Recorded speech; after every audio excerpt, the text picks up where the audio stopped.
From the Bronx, it is Game 4 as we welcome you to the 2024 World Series on Fox, presented by Capital One. The Dodgers find themselves on the verge of a sweep, and the Yankees, after this long wait to get back to the World Series, trying to avoid a fast exit and force a Game 5 tomorrow night.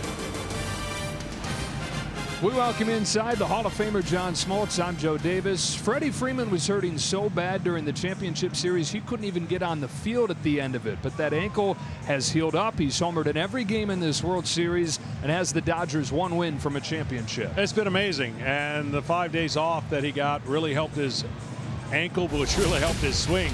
When you think about the Dodgers, they can do no wrong, and especially when it comes to Freddie Freeman, he has been the catalyst. This is a deep team. This is a great team, but one will never know. After this swing in Game 1, the momentum has not been lost by the Dodgers since.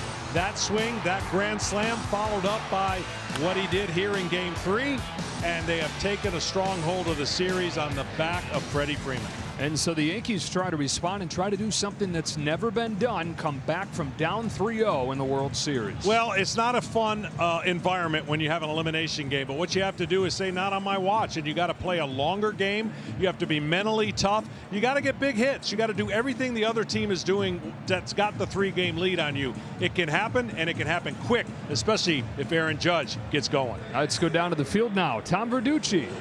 Thanks, Joe. Like a snowball that becomes an avalanche, the postseason slump of Aaron Judge has been getting bigger. With each round of the postseason, he's chasing more pitches out of the zone.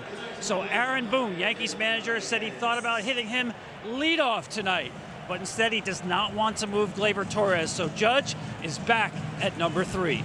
Now here's Ken Rosenthal. Thanks, Tom. The Dodgers tonight go for the sweep behind 2 rookie pitchers, the first of whom, Ben Kasparias, only made his major league debut on August 31st. Landon Knack is expected to follow Kasparias, and after that, Dave Roberts will use his best relievers only if he believes the game can be won. Otherwise, he will save them for Game 5. Joe. All right, Kenny, the Dodgers a win away from a celebration. The Yankees trying to put out that fire and extend this season one more day. The Dodgers are on fire. Dodgers put on a masterclass in these first 3 games. It is gone! Their offense is relentless. The Yankees, all the pressure on them. Well, he loves the big lights, the bright light. The Yankees with their resilient. You deliver this time of year, you can rewrite your whole story.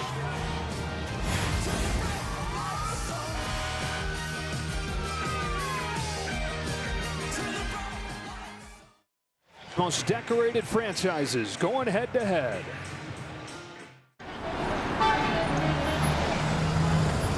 All you have to do is listen to this city's voice. 161st Street, Yankee Stadium. Unapologetic. Always itself. There is no place like New York. This place that shines a little brighter, climbs a little higher, because it expects a little more. It is gone! Actually, it demands a lot more. Start spreading the news. New Yorkers, man, we never quit, man. Nothing's ever over until it's over. They always fight back. They always claw back. Gotta win tonight. That's it. Gotta win tonight. Take a look around. This is the concrete jungle. Only the toughest survive. It is high. It is far. It is gone. New York. Like Frank said, if you can make it here, you might just be a champion. Make it there. The king of the hill, top of the heap. The Dodgers, they're a win away from a world championship. From the city that doesn't sleep. It's up to you. Welcome to Game 4 of the World Series on Fox. Thanks to Scarlett Johansson for getting us started. We got a great night for baseball here in the Bronx. A little bit warmer than it was yesterday. Temperature in the high 50s for first pitch. As Dave Roberts sends this lineup to the plate, and there were some questions about if Ohtani was going to be able to go today. As much pain as it looked like he was in swinging that bat, but he's back in there leading things off. And then Betts and Freeman. Teoscar Hernandez, that huge defensive play in last night's game, followed by Muncy and Kike Hernandez. Devin Lux at second base. Will Smith does the catching, and Tommy Edman, the shortstop, bats 9. For the Yankees, the 26-year-old rookie, Luis Gil, who came into the season really just trying to show that he was healthy. He got a chance in the rotation because of Garrett Cole's injury, never looked back, and now John starts with the Yankees season on the line. Yeah, 9-1 and dominant. And then he went through a rough spell after a little bit of an injury, and then, of course, innings that he's maxed out. He's got an electric fastball. He will throw that changeup a lot, and look for that changeup to be effective, but have some depth to it because it's 92, which is an average fastball. And that slider, he's coming along. So he has to set the tone against the Dodgers and show he's not afraid to throw strikes. But strikes have been a problem for him from time to time. Yeah, he has issued more walks than any pitcher in baseball. On paper, that is not a good equation against this Dodger lineup. Off we go in game 4 with a fastball that's fouled back by Ohtani. Dodgers one win from their second title in 5 years, their 8th in franchise history. The Yankees try to do something that's never been done and come back from down 3-0. Heel home with an 0-1. The top of the zone is going to be very important in how it's called because he loves to throw the fastball up. It's hard to hit. It looks enticing to the hitter, but you mentioned it, Dodgers don't chase. 2-1 on Ohtani. He did face this lineup earlier this season in June, held him to 3 runs over 5 2/3, walked only 1 in that game. Back when you were talking about, he's at the peak of his powers with that 9-1 start and leading the American League with a 2 ERA at that point.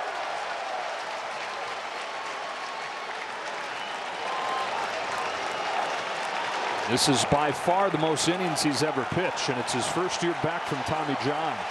Uncharted territory in many ways.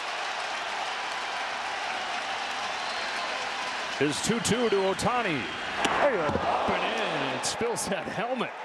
And see, that's the only problem. This is his first home postseason start. The adrenaline is rushing. The adrenaline was still going, but it was on the road in Cleveland. And you can't fall victim to overthrowing what already is a really good fastball. Because then, you know, we talk about him pitching a lot of innings, but he's well rested at this point. That start in the championship series, his only outing over the last month. He's feeling some juice. Ohtani sends a pop fly into shallow center field. We're off and rolling in game 4 with a pop out to short. Time for Fox Foresight, powered by Google Cloud. This Dodger offense averaging 6 runs a game in this postseason. For the last 2 games, it's been enough. They took the first 2 in LA. They took last night's game 4-2. Thanks to Google Cloud for powering these real-time insights. And it happened fast. 3 batters into the game, it was 2-0 as Mookie Betts takes a strike. And so key, a fast start in this game to keep this crowd in it if you're the Yankees. Yeah, they got to put a 0 up. That 3-2 slider was a big key pitch. For him to throw that pitch, knowing if you don't hit with it, you're walking the guy or you're giving up a home run. So he made the pitch, which is a good confidence boost for a young pitcher.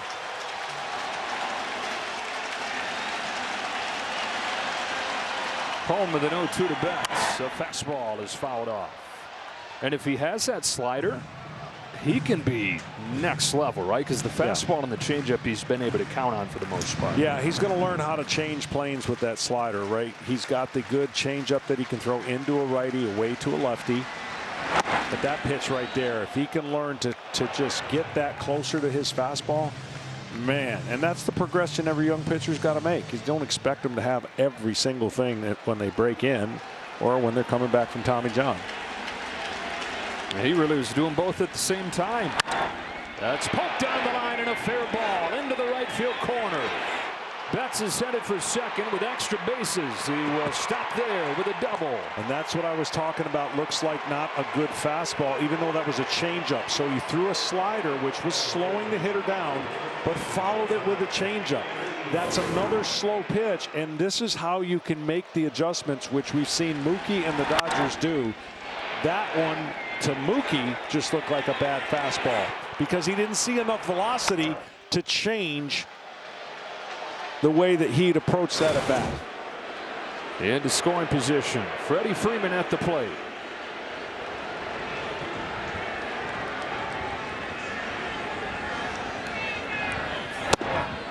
Fastball, strike one. So what I mean by that is when you see 98, then you see 91, that's the change of speeds. That's the get the hitter off the timing. But when you see a slider, which is another slower pitch, followed by a changeup, it's really in the same family, and it was on that same plane of where the slider was, so he just went with it. All relative. You get that 91-mile-per-hour changeup just in a vacuum, that's not nearly going to be as effective. 1-1 to Freddie Freeman. Trying to start it early for the Dodgers again. He ended game 1. He started game 3. And a little rain falling here in game 4. He's up there with Betts at second. So here's the problem for Volpe. Because Freeman can go where the shortstop is, look at the lead that Betts is getting. It's huge. Freeman cracks one deep to right field and gone again. Freddie Freeman floating in the World Series. 4 games, 4 home runs. You gotta be kidding.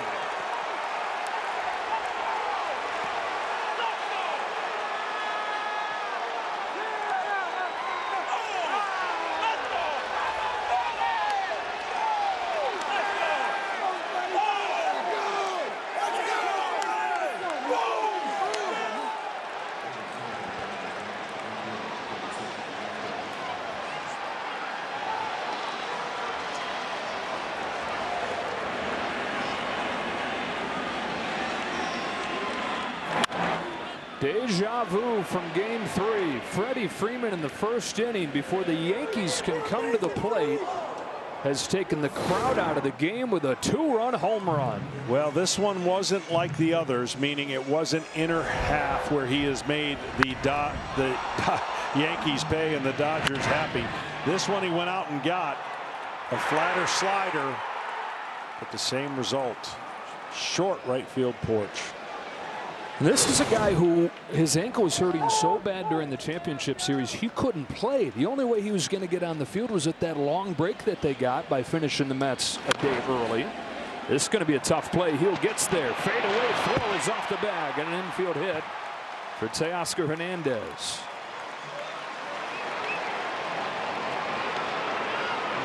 Well, it's easier to play when you're playing with house money, meaning you're up 3 games to none. And it's harder to play when you have to play a perfect game, being in elimination games. So Freddie Freeman has been the reason that the Dodgers have had stress put on the Yankees here in New York. This is a classic Freddie Freeman swing. And you might ask yourself, well, there's a base open, the hottest hitter in the lineup. Why don't you just pitch around him? It's hard to do that in the first inning. You got to trust your pitcher's going to make some good pitches. The Dodgers have won 8 of the 9 games this postseason where they've scored first. They were the best team in baseball during the regular season when scoring first. Got the Yankees in a 2-0 hole. The Yankees offense that's searching for anything. Strike one on Max Muncy. And back to Freeman, John. This is a guy who the first 2 rounds he was making contact, but there was 0 punch to it. He was hitting .219. He didn't have a single extra base hit. The ankle feels better, and because the ankle feels better, he's able to work on his swing more. So he is in a great place. And that's the understatement of the night. 9 runs knocked in. He set a Dodger franchise record for a single postseason series, and he's done it in 4 games. Yeah, and it was severe enough to where he didn't play in a couple games because his manager in one of those games said, I can't put you in this situation. I'm taking you out of the lineup.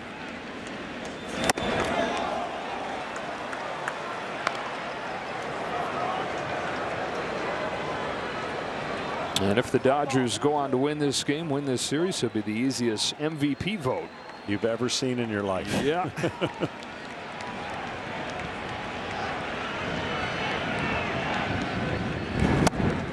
2 balls and a strike on Max Muncy. He has out-homered the Yankees. He's knocked in more runs by himself. He has many extra base hits by himself, as the Yankees do as a team. Doing it all without striking out. And that's the thing with these Dodgers, Sean. They've had the power. That's their 6th home run, but it's been the little things too. It's been getting on base with the walks. It's been putting the ball in play. As a team, the fewest number of strikeouts through the first 3 games of a World Series in 9 years. Runner first one away, 2-2 to Muncy. Ball that's in. Checks his swing, 3-2. Well, and it just seems like every close call, every close pitch, every close defensive play is not going your way when you're down 3-0. But it's credit the Dodgers for doing all those things that make it even feel worse. Muncy chases up, strike 3. Deja vu for these Dodgers. Freddie Freeman, game 3. This place going crazy. First postseason game here in 15 years. He silences the crowd. The crowd never really had a chance to recover from that. And he does the same thing tonight. Yeah, and these are mistakes, right? And when great players see mistakes, they don't miss them. And look, he's been a great player for a long time. And since the move from Atlanta, he hasn't missed a beat. And he just rewrote history. Well, he linked himself forever with Kurt Gibson when he did game 1. He's put himself on his own level as this series goes on. Kike Hernandez is up there right here. He's talking about Freddie Freeman after the game last night. He said, I don't know if people on the outside could possibly realize what he's gone through to just get on the field with these 4- and 5-hour sessions. Not where he's just laying there in the spot, but where he's got trainers on top of him grinding into that ankle, trying to get the swelling out. Superhero stuff is what Kike Hernandez referred to it as last night. But the benefactor of a deep team, too, allowing Freddie to do his thing. That at bat before him, Mookie Betts had a great at bat. 2-strike hit down the line, double, already in a stressful situation. Young pitcher on the mound.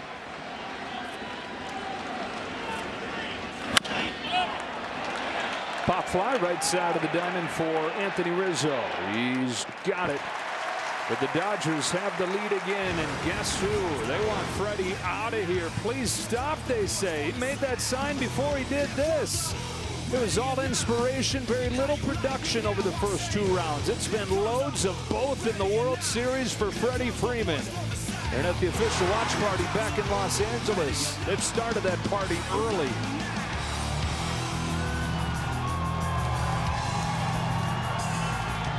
Hogs Day for the Dodgers and the Yankees in this World Series. Soto and the Yanks coming to the plate, trailing already. Here's the lineup. Gleyber Torres will lead it off. It's the same top 3, despite Aaron Boone considering moving Aaron Judge into the leadoff spot, as Tom Verducci told you. The one change comes right here. Chisholm bats cleanup as he tries to stagger the lefty and righties, and he moves Stanton down to 5th. Wells is back in there for Trevino, and Alex Verdugo tries to build off of that 9th inning home run. Ben Kasparias, his 7th game as a big leaguer, is starting a potential clinching game of the World Series. Well, he does one thing well, and he spins the baseball, and you saw the first pitch, not afraid to throw. Fly to right by Torres. Betts in the corner. Does he have room? Fights with the fan, and they're going to say that it's an out and fan interference. So an out, 1 gone in this first. It's the 2nd time that Gleyber Torres has hit a ball that has ended up in fan interference in this series. He had the home run turned into a double back at Dodger Stadium. And yeah, Betts has that ball in his glove, and this fan literally tries to take his glove off. Pries the ball out of there. A for effort. Well, he won't be watching the game much longer. Wow, he might just from a TV. We're going to be watching us on the TV. He'll watch him from somewhere else.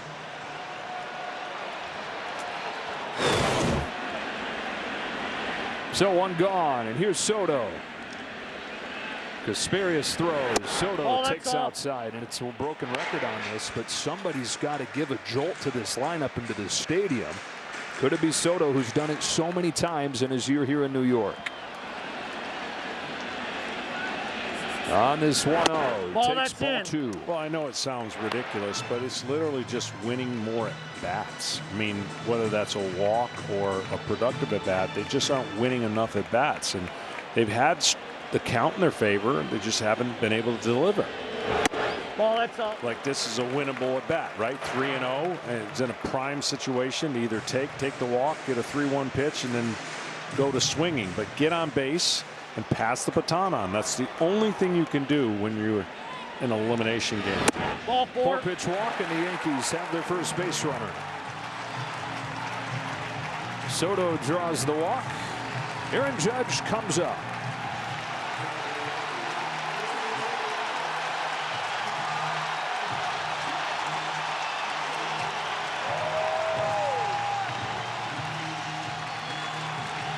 And John, this whole stadium knows that he remains their best bet to pull off a miracle. Yeah, absolutely. I mean, this guy's such a great player.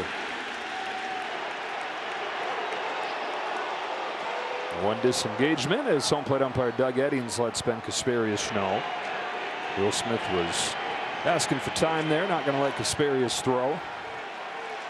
So Soto's aboard, and Judge, who is 1 for 12 with 7 Ks in this World Series, is at the plate. Eddings having to remind him you can't come set until Judge is looking at you. This is heady stuff here for a guy, again, who's only been in the big leagues for a couple months and just a handful of games in that time. Now facing Judge at Yankee Stadium. And making a good pitch for strike 1. Well, he's seen the video. He's watched his pitchers. He has the ability to throw the same kind of breaking balls. We'll see if his tension or pressure allows him to keep making great ones or hang one.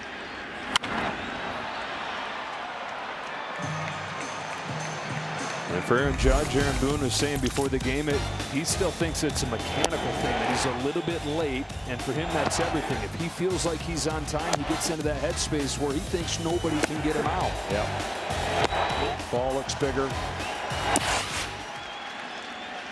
Ball. Pitch doesn't look as fast. Look, when your timing is off, don't pay attention to the miles per hour, because to the hitter it's even faster. But when your timing's good, that 97 feels like 87. Well, that's down. Couple good takes there.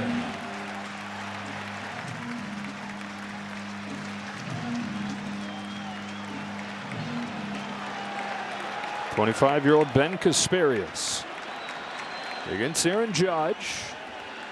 Time ticking on Judge and the Yankees. 2-2 pitch. Check swing foul. Hitters will vary their hands at times. They'll make little tweaks. You don't want to make wholesale changes. Sometimes the bat head or the end of the bat will be pointing more towards the pitcher than more vertical, and just the way that you're trying to search for that timing as a hitter, it can be the most aggravating thing in the world, or like when Judge is most of the season, it can be the most favorite thing to do because he's dominated baseball. And for the pitcher, most terrifying thing. This guy, when he's right, no more imposing slugger in the game. Soto at first, 1 away.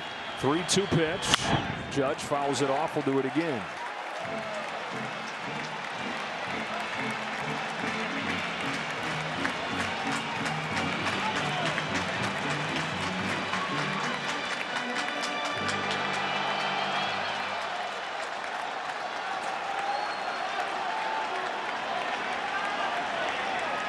On the 8th pitch, Judge takes ball 4.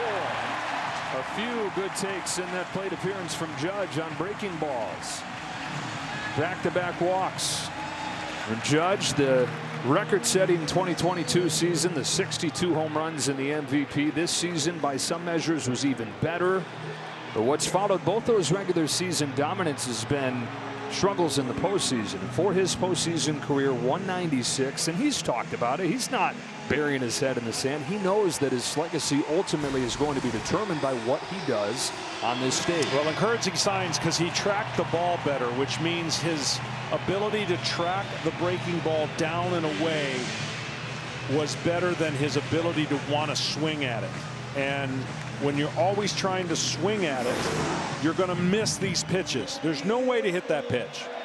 So when you're going bad, you seem like every one of those pitches are there and you're swinging at it. When you start feeling better, you track them, you take them, and you move on to the next at bat. Right away, Aaron Boone's changing the lineup. Looms large. Jazz Chisholm instead of Giancarlo Stanton here in the cleanup spot. And strike one with a fastball.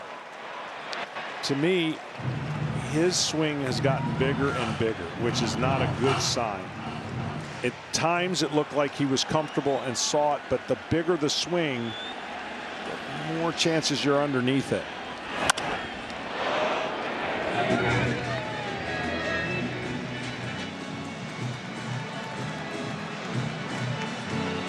Hitting coach James Rowson.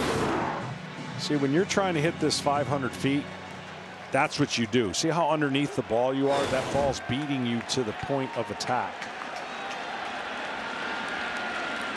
First and second, one away. Here's an 0-2 from Kasparias. It's outside.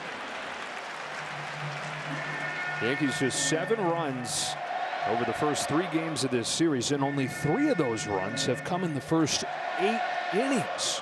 They have not led since Freeman's grand slam. Time.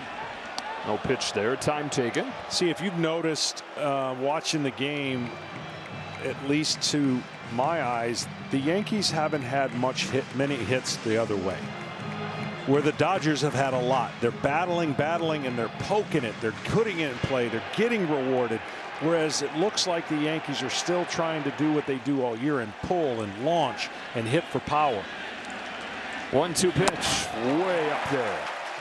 And as a result, hitting just 186, striking out way too much. Neither one of these teams struck out a ton. They had that equation you look for in a champion, the power with the patience and the ability to put it in play. But in this World Series, only one team has done that part. On a 2-2, Chisholm takes ball 3. Already 2 walks in the inning, and now a full count on Chisholm.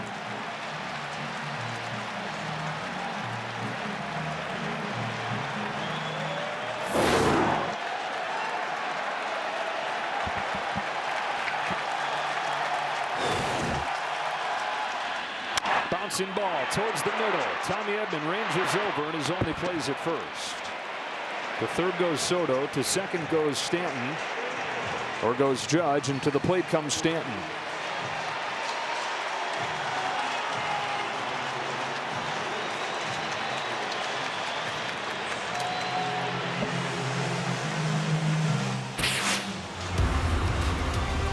Well, the Yankees 186 as a team in this series. Again, first 2 rounds, the offense looked a lot like it did during the regular season. It was one of the top offenses in baseball. The pitching was supposed to be the biggest strength.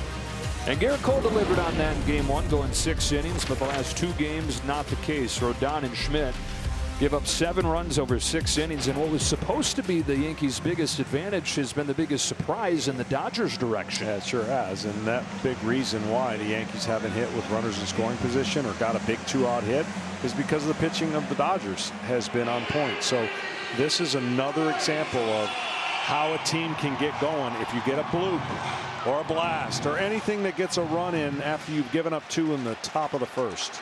Well, this guy's been one of their best hitters all postseason. Leads the team with 14 runs knocked in.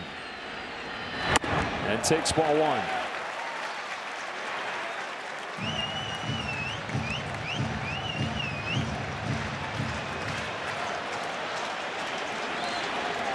Two walks in the inning against Kasparias.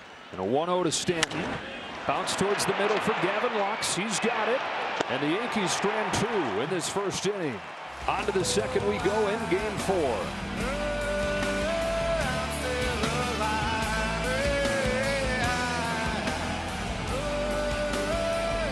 25. You could watch your team in action when they play in New York next season with an incredible VIP experience. Scan the code or visit MLB.com/moments to enter. Luis Seal to Gavin Lux, strike 1.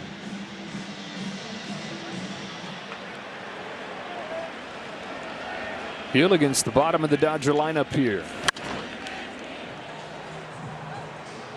Lux 0 for his last 14. You got to go back to Game 4 of the division series to find his last hit. Plenty of offense around him, though. And the Dodgers a win away from winning it all.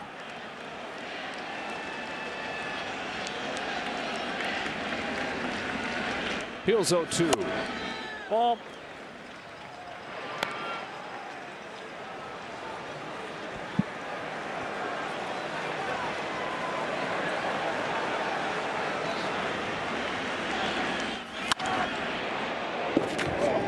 Luis Gil, originally signed by the Minnesota Twins, came over here to the Yankees in a trade.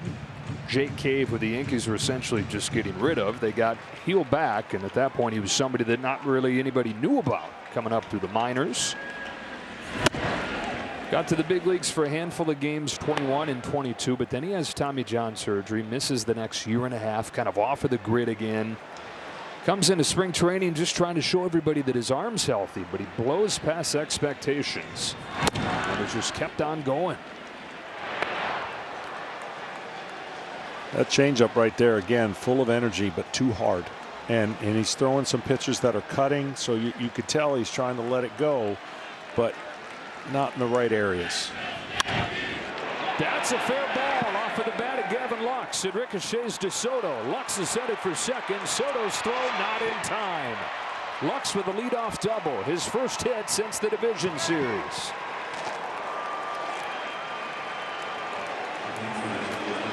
Well, another slider that the Dodgers have had some success on now.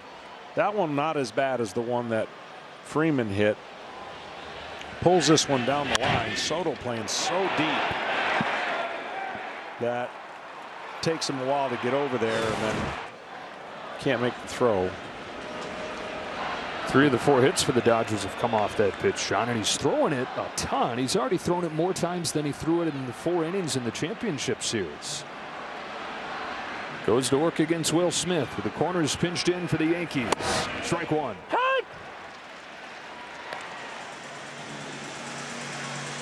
And I know you got to mix it up against the Dodgers. I totally get it. But right now I would see and look to throw that fastball with conviction.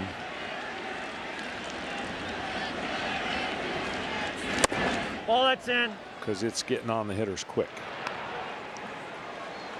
That's the one that's always been his best pitch. That was the pitch that Yankee scouts saw when they brought up his name as a trade piece coming from Minnesota. He was very raw at that point. Young, wiry pitcher, a lot of life to that fastball from the start. It's a slider right there that induces a little pop-up to second base and Gleyber Torres. See, here's what happens when you throw 97 and your slider doesn't have late break. It just looks hittable to the hitter because they now see a lesser speed without the tremendous late break, and that in the zone is dangerous against a team like the Dodgers. You can throw a slider in the zone, but it's got to have tilt to it. It's got to be moving downwards or in to a lefty or away from a right-hander. It cannot be flat. Tommy Edman pulls a fastball to first. Rizzo to grab and a double play as he leads Volpe to the bag. So the Dodgers unable to take advantage of the leadoff double. The Yankees come to bat with Rizzo, Volpe, and Wells when you come back.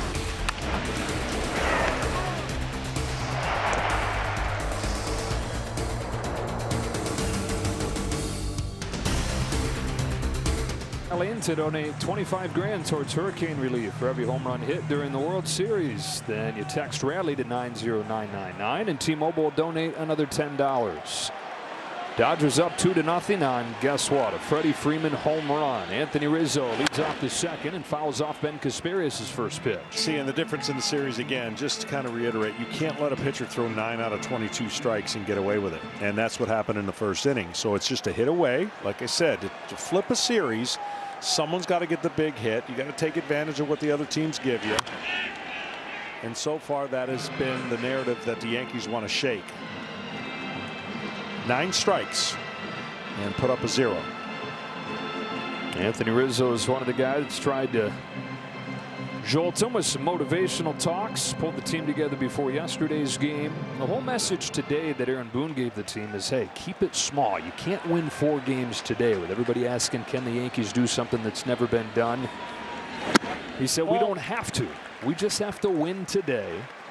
And like Kevin Millar said in 2004 when the Yankees are on the wrong side of it, he said, don't let us win tonight. The Red Sox did. Got back into that series, came back and won it. Strike 3 with a fastball to the outside corner at 97 from Kasperius. Well, this was a really good pitch after slowing him down with breaking balls. He threw a pinpoint fastball.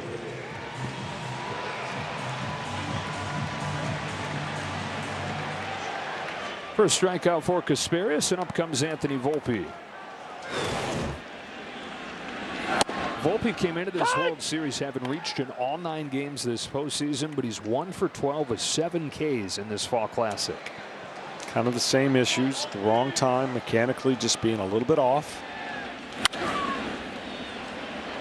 And the pitch right there that you have a chance to hit will be followed up by a breaking ball on the outside part of the plate that you got to learn, lay off. Otherwise, you're swinging and missing. That's just what happens when you're in funks. You're like, man, every time I go to the plate, it's 0-2. When you're going good, every time you go to the plate, it's 2-0. It really is that simple. It's the mindset of. Well, that's up. Of hitting. That's why it's a cruel sport, a sport of failures, and a sport of. Got to make, you got to adapt. Connivan's 2-2. Dodgers 1 win from their 2nd title in 5 years. Be their 8th World Championship overall. Be their 4th over the New York Yankees. Here comes a 2-2. Ball, that's up. The count goes full on Volpe. Dodgers did it in 7 games in 1955. Complete game 2-hit shutout from Johnny Padres in game 7. Dominant pitching in 63. Koufax and Drysdale and again Padres. And then in 81, the last time these teams met up prior to this year, Dodgers won 4 straight after the Yankees won the first 2. 3-2 and another walk. Tonight's telecast is sponsored by T-Mobile. Text Rally to 90999. T-Mobile donates $10 to hurricane relief. And by Progressive Insurance, cars, homes, boats, motorcycles, RVs, and more. And there is that 63 World Series we're talking about when those guys shut down Mantle and Maris in that sweep. That's the Dodgers' only World Series sweep. Ball, that's all. Out of their 7 titles. Ball 1 on Wells. Second batter he has walked from an 0-2 count. That's stuff that usually comes back to haunt you. Now, the Yankees got to make that a problem. And it didn't happen in the first inning when he 0-2 Judge got a walk, and then 0-2 Volpe got a walk. Got the call on that curveball. Home plate umpire tonight, Doug Eddings, has the highest strikeout to walk ratio of any home plate umpire in baseball, meaning he's as pitcher friendly as any home plate umpire in baseball. Wells back into the lineup for the Yanks. Struggling catcher behind 1-2. And there you go again. When you find yourself struggling, you find yourself behind in a blink. It's the greatest line I could give one of my teammates, Greg Maddux. He said, how hard is it to pitch when it's 0-2 on everybody? Because that's where he would go, 0-2.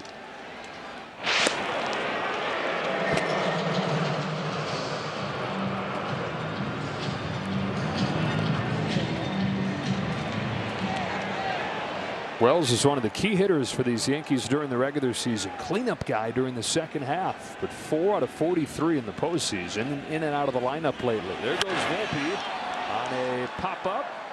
That will become a souvenir. And I know Aaron Boone is always optimistic. Sometimes you're like, hey, really? Like, tell us the truth. But he's always optimistic, and he continues to point to Austin Wells. He said, I know how the results haven't been there. I know that it hasn't looked good, but he has maintained that he still thinks there's a big swing left in his bat. It's behind here.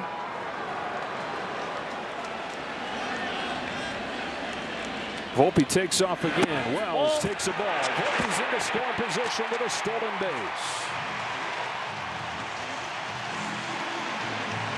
Well, because you can time with the clock and all that, watch how he's got a short lead and just gets the momentum going. That is a different style now that you can utilize with the rule change of only throwing over there twice. and got to deliver a pitch within time.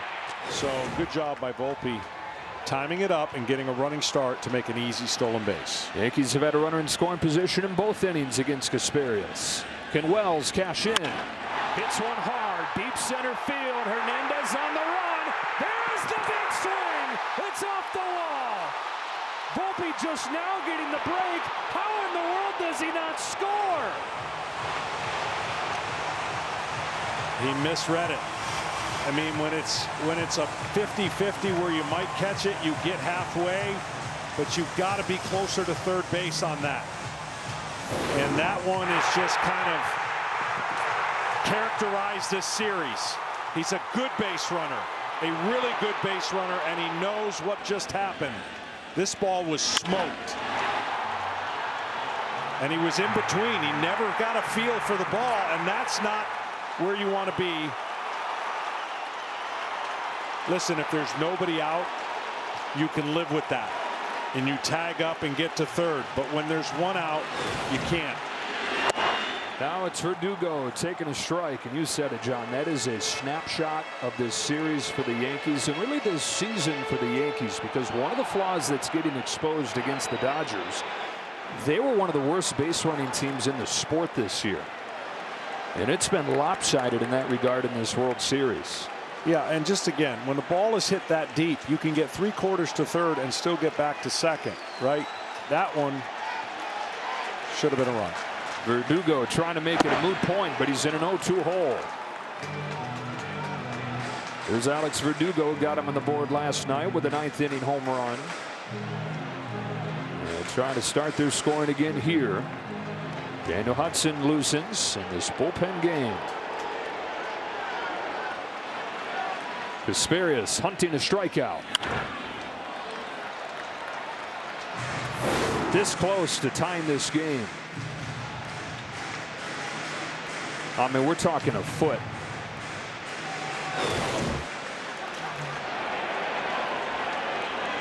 Wells settles for the double. Another 0-2. Verdugo grounds him to first. Freeman's got it, takes it to the bag. They do get Volpe home. That's a run they absolutely had to have. You know, the shame of it is, you're right, absolutely. But Wells could have had a triple. Wells could have had a triple. He couldn't go to third because his teammate was standing there. But when you watch the ball live, Wells was well around second base. But it is what it is. At least they got that run and keep this crowd going. And they've got the tying run 90 feet away. Back to the top of the order, Gleyber Torres. Flies it to right center field. They're going to settle for one here as Mookie Betts comes on and makes the grab. The Yankees get a run, all this pressure early on, and they crack one through 2-1 after 2.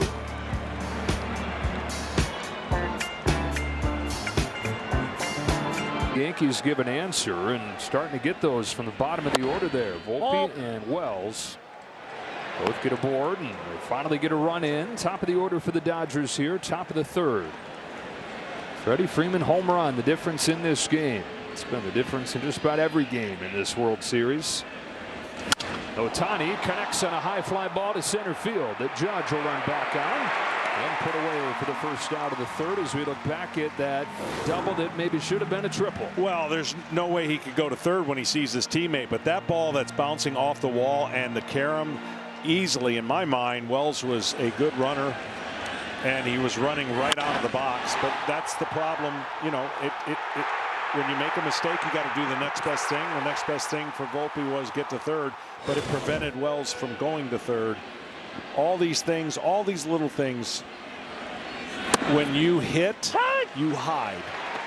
When you don't hit, they show up, and they show up at the worst time. In a regular season game, no one thinks twice.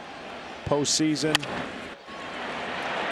Gleyber Torres to get Betts. And the other thing is there's a lot of talk about them being flat and lifeless yesterday. Well, when you're hitting a $180 as a team, it's kind of like what comes first, the chicken or the egg? Are you flat because you're not hitting? Are you not hitting because you're flat? That's exactly right. I mean, again, mannerisms, just because you're throwing things doesn't mean you're more passionate, but you got to be able to get it done. It just physically get it done. and execute, and then you won't be flat. Freddie Freeman has been unstoppable. 1 ball, no strikes, and the Dodger first baseman, who has knocked in 9 of their 16 runs in this series.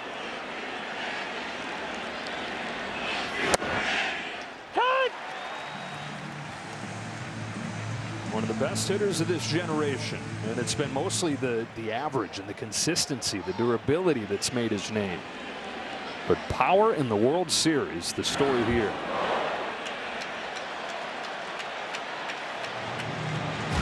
But if tonight's game ends in a walk-off, Capital One will support that, and they'll support this, the rewarding performance from Capital One. Freddie Freeman, his last 6 World Series games back to 2021 with the Braves, is homered in each of them and lofts his fly ball to left field. An easy play for Verdugo and a rare easy inning for Yankee pitching. Luis Gil sets him down in order. 2-1 game. Big guys coming up.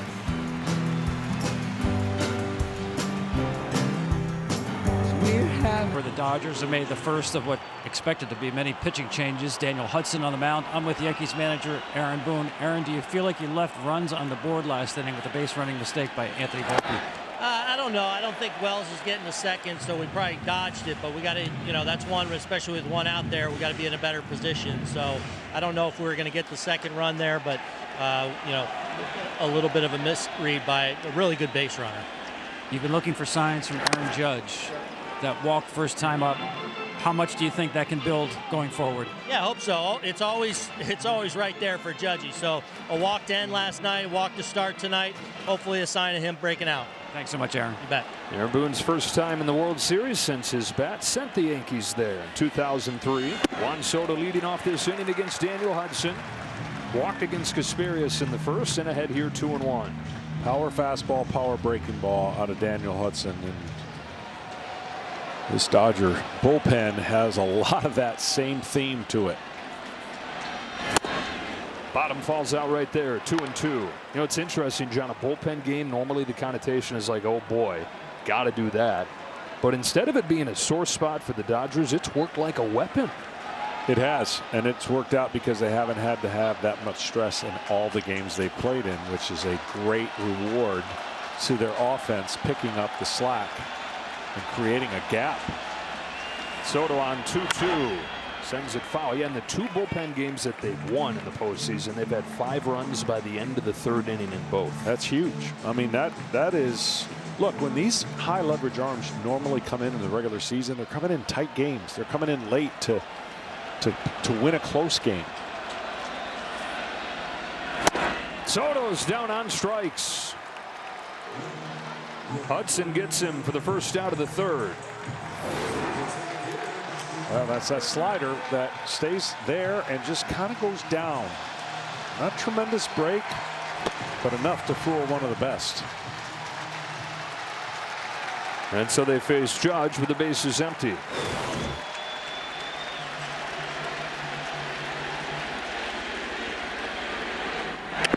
Look out. I got you there.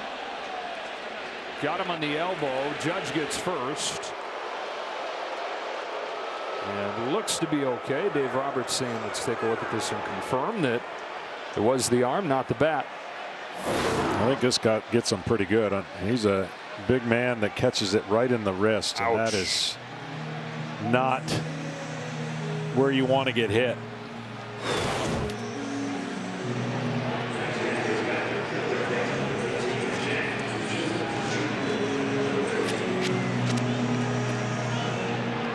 I don't know if he'll do it. Now would be a time to have a surprise stolen base on the very next pitch. That's just pulling that up. 10 steals this season. Was not caught. Has not attempted one last couple rounds of the postseason. Had one in the division series, though. Let's get a quick word from Capital One.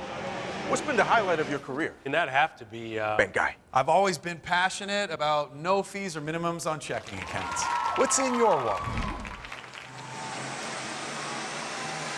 Those hurt. I mean, you don't want it in the bone, but in the fatty part of your hand, that is, again, the style of hitting. You want to stay in there as long as you can to try to hit this velocity. When they come inside, the hitters don't turn away from the ball these days because of guards and all that, and a lot of that's happening. Chisholm launches a ball to right center field. Betts is going back. It's over his head. He plays the carom perfectly and somehow holds Chisholm to a single. Judge goes first to third, and the Yankees have him cornered.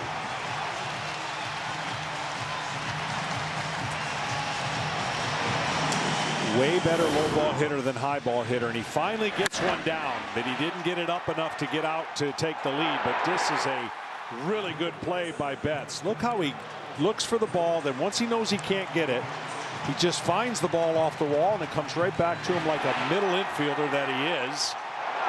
And Judge reads it fine. This is a must-score inning for the Yankees.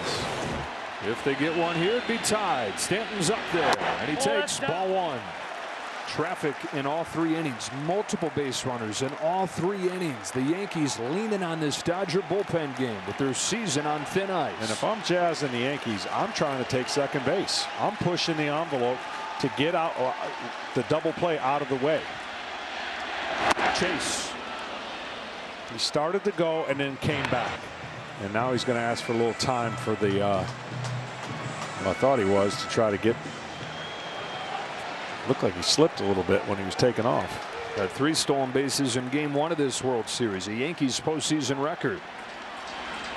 Stanton has a similar look to the pitch that Judge had up and in on him. Judge is going to come into the plate. There is no call yet. And now they're going to say that it was a hit by pitch, and the bases are loaded. Well, the Dodgers want to get a check to see whether he swung or not.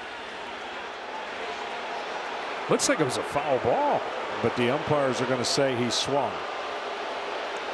They're going to say he swung, and it hit him on the hand. And see, this is where I argue, once you get hit, you're not trying to swing, right? That's just trying to get away from the ball, and that action right there, the umpire is going to see it as you swing. So the umpires did get together and say, yeah, come on back here. Instead of a hit by pitch, it's a foul ball. You know, at some point, what does your body go into? Reaction of getting hit. I mean, the only thing you could do is drop the bat at that point. So you think there should be something in the rule book to clarify this? I mean, he went after the ball, but he wasn't going to swing after he got hit. It's just the follow through. It's a technicality that is hard to, it really is hard to quantify, but getting hit should stop it all. All right, so first and third, 1 away, 1 ball and 2 strikes on Stanton. Hudson checking on Chisholm.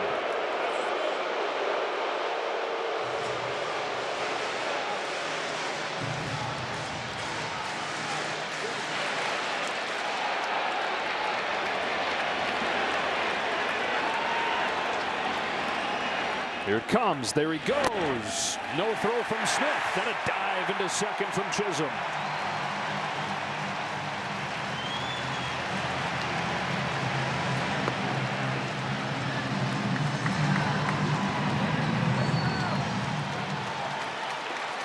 I know it sounds crazy, but ground ball to short ties the game up. 2-2.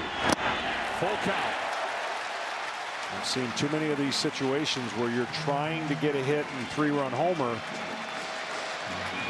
and miss a ball, right? Strike 3. So the emphasis here for Stanton is you've got to put it in play other than back to the pitcher. Yankees looking for their first lead since game 1. Giancarlo Stanton is aboard with a walk to load him up.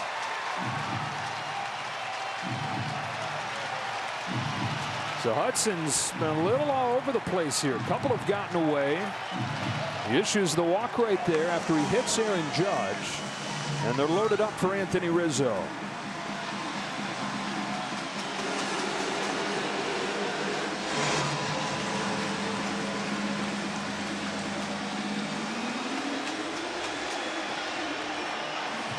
Let's get a quick word from Strauss.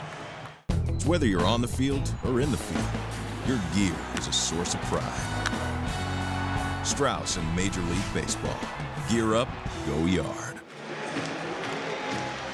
With him being all over the place here, the bullpen gets going. That's Landon Knack, who's not a high leverage guy. He's a starter that has pitched in a couple games in this postseason, but in the lowest leverage spots. Can the Yankees cash in? Bases loaded, bottom 3, and it's Anthony Rizzo. Rizzo's definitely going to be looking to lift the ball to the outfield. Ball. 1-0. Leaving those pitches will go a long way because that's a ground ball waiting to happen. The Yankees 2 hits, 4 walks, 1 hit batsman. By the 3rd inning, that's 3 runs normally. Yeah. And right now it's 1. Rizzo ahead 2-0. Hudson just doesn't have it. And that's the thing in these bullpen games. Every time that door opens, it invites a chance that a guy doesn't have it. And there's your chance if you're the Yankees.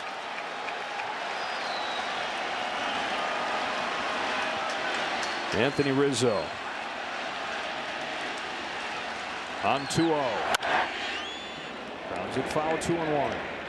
Aaron Boone has said that Anthony Rizzo, he sees him up there just willing himself with these 2 broken fingers, doesn't have the power swing that he used to, saying, I have to do this, so I'm going to find a way. Leader of these Yankees. Chance to come up with a big hit here. On a 2-1. Pops it up, shallow left, not going to do it. Infield fly rule in effect, and Edmonds got out number 2.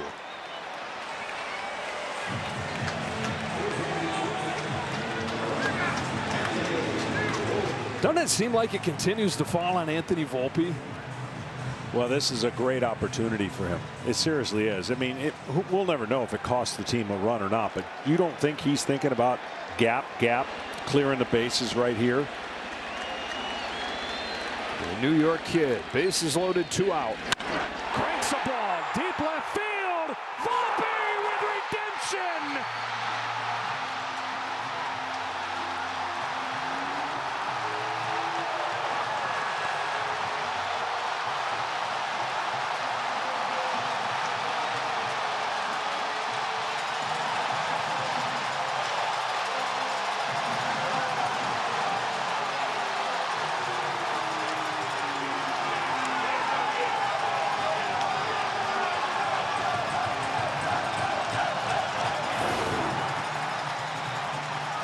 Perfect place, perfect time, just what they needed.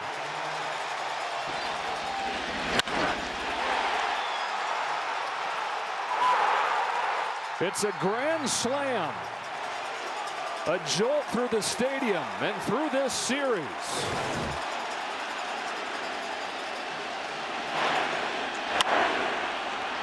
Flied to left by Wells. Hernandez there. That's the inning. The Yankees lead for the first time since a grand slam sunk them in game 1. It is a grand slam that turns it around in game 4. The Yankees trying to do something that's never been done, and they lead in game 4.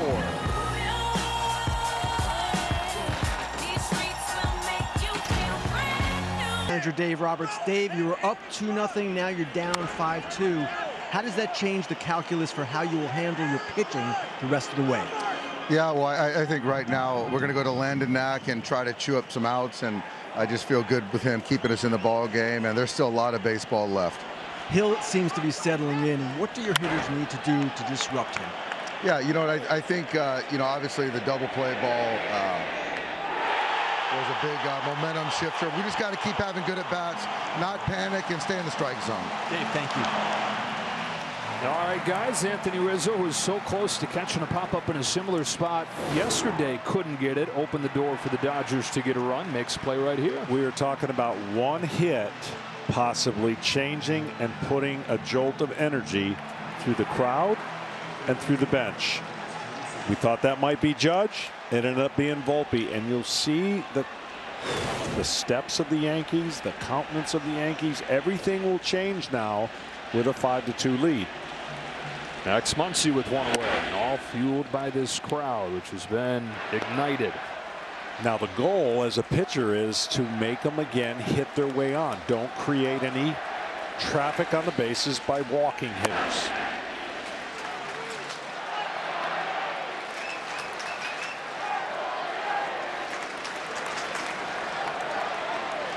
Hill, who has walked more hitters than any pitcher in baseball this season, hasn't issued one yet today. 2 balls and a strike on Muncy. 4 hits against him. The big one, Freddie Freeman's first inning home run, but the grand slam from his shortstop totally changing the equation. Now pitching with the lead. Hill home with a 2-1. Muncy goes around 2-2. Muncy struck out his first time, and after a championship series where he set a record by reaching base 17 times, he's 0 for 10 with 6 Ks in the World Series. Ball.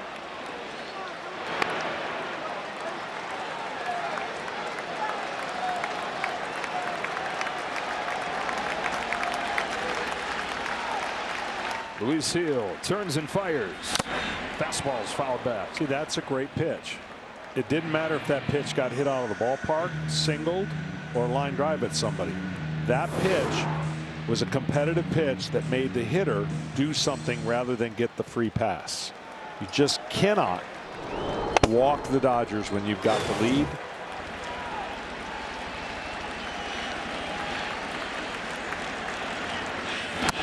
Walks him. First free pass issued. So you go back to the home run from Volpe. Well, you know what was on his mind, right? He gets that foot down so perfectly and then sees the pitch and didn't miss it. And I'm telling you, there was a balloon in the air getting ready to let all that air out if that was caught or there was an out. But now that energy for the moment is back. Hernandez to short. Volpe on the backside of it. Did it with the offense. Now does it with a glove. Starting a 6-4-3 double play. The kid who remembers vividly stepping off of the 4 train and having that feeling wash over him as he laid sight on this ballpark. Now starring in it in the World Series at the spot he watched Jeter dreaming of being the next number 2. And now playing shortstop for the Yanks. Dodgers maybe want to challenge this, thinking that it's a fielder's choice. The tough play is when the runner gets the front of the bag. See the front of the bag? That's the fastest way to first.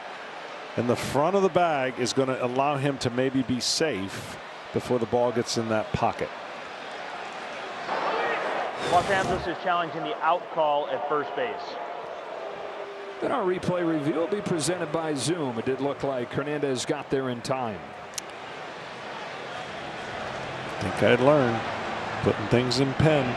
Oh, you already marked it? 6-4-3. We got whiteout. We got one of those whiteout strips. Yeah. I never can get it right. I usually break the whiteout strip before it actually comes out. But we should upgrade that a little bit. I know Rick is really proud of it. To what? The whiteout strip to just the one that you dip in. Right. Throw it back. That's upgrading it. You know, sometimes old is good. Go back and what was wrong with the old little brush? After review, the call on the field is overturned. The runner is safe. Los Angeles has 2 remaining challenges. All right, so the inning continues. Hernandez aboard, and Gavin Lux coming up. I just cross out the 3. I leave the 6 to 4, and all good. That is a mess over there. And it's a red pen. It's like there's blood everywhere on John's scorecard. Well, this series has a feeling now of something that hasn't been there for a while, and this crowd is hoping that it's not going to end. They waited so long for this. 15 years since there's been a World Series game in the Bronx. Lux takes outside ball 1, and then all the build up to yesterday's game. Freeman throws the first blow in the first inning. Yankees couldn't respond until late. Tonight it was different. It was the same at first, but then they had the response. Volpe's grand slam has breathed life back into their season and certainly into their sellout crowd. And it's made for the movie stuff when it comes from the kid who grew up coming to games here and was at the parade the last time the Yankees celebrated a world championship in 2009. He was 8 years old at that point. Lux with the roller to second. Easy one for Torres. Middle 4 in game 4. The Yankees in front 5-2.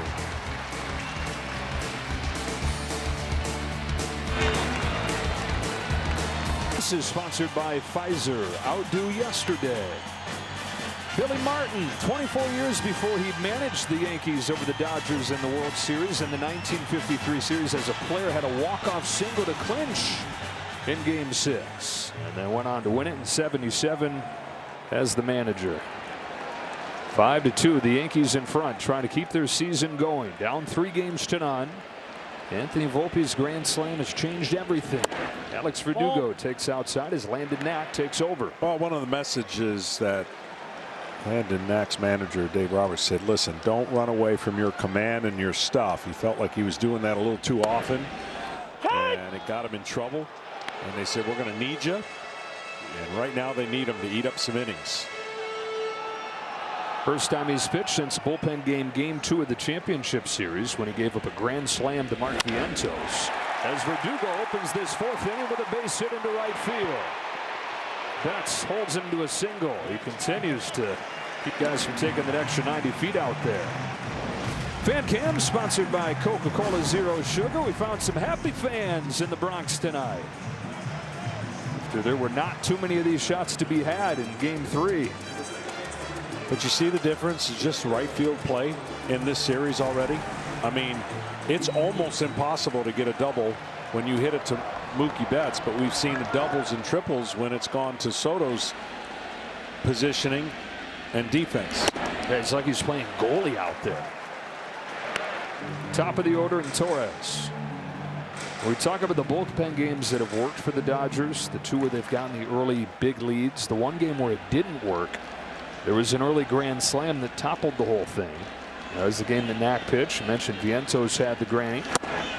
Ball strike on Torres, and if it gets in this situation, Dave Roberts has shown he's not going to chase it with his top arms. No, and nor should he. And, you know, this is a privilege of being up 3-0.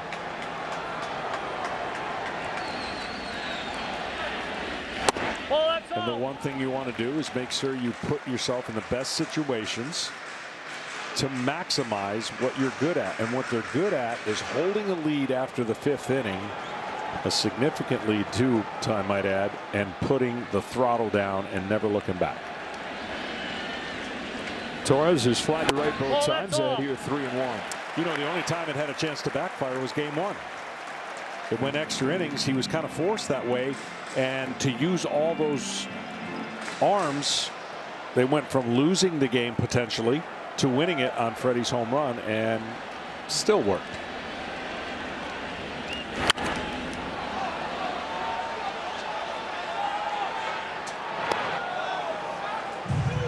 Knack, 27 years of age, out of Johnson City, Tennessee. 2nd-round draft pick out of East Tennessee State.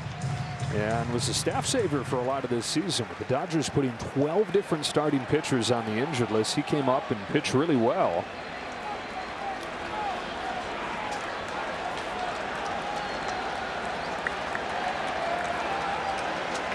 Third pitcher for LA already. There's going to be a bunch more as this game goes on. Verdugo at first. 3-2 on Torres with Soto on deck.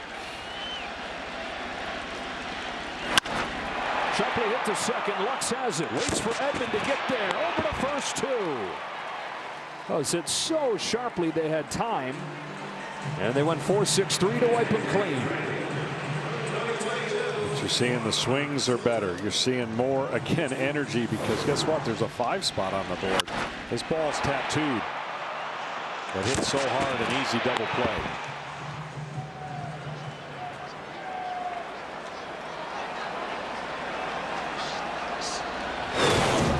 Base is empty for Soto.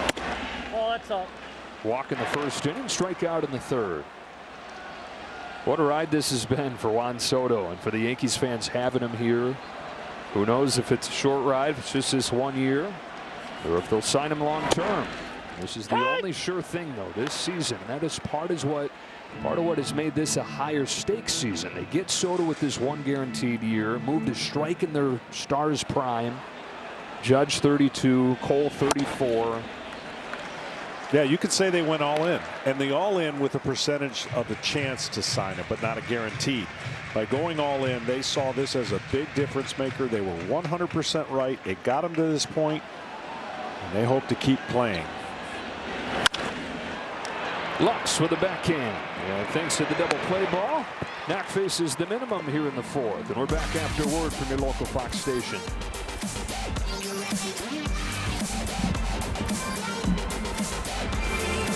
Series on Fox presented by Capital One back inside Yankee Stadium, where Luis Gil has a 5-2 lead to the top of the fifth. Will Smith leads off and takes strike one. As he continues to attack, he's walked just one. And the thing is, John, he walks more hitters than anybody in baseball. If he doesn't do that, he's the hardest guy in the American League to get a hit against. Absolutely. 181. Absolutely. It's because of that pitch right there. I mean, look, this is a great opportunity to get through 5, and then I think it's bonus outs from that point in. I think Aaron Boone will look at batter to batter, and he'll have his bullpen ready for any kind of trouble.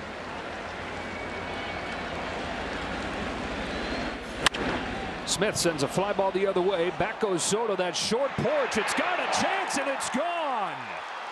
On an 0-2 pitch, Will Smith lofts a fly ball the other way to make it 5-3.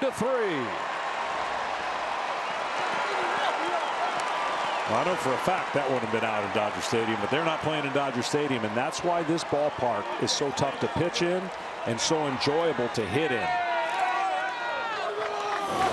This is a fastball up and away, and he just goes with it.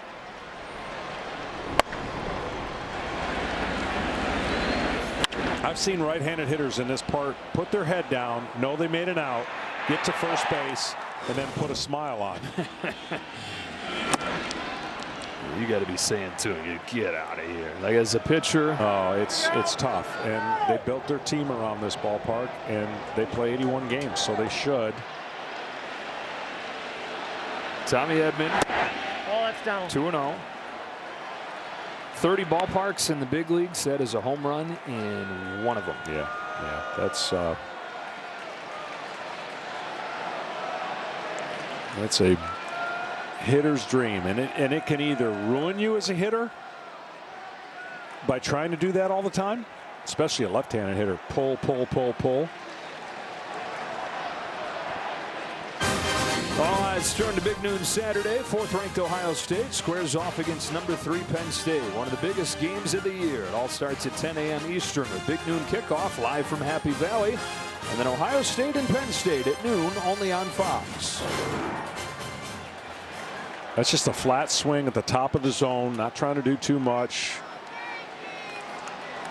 I think the Dodgers would set a lot of records with the kind of team they are if they played here.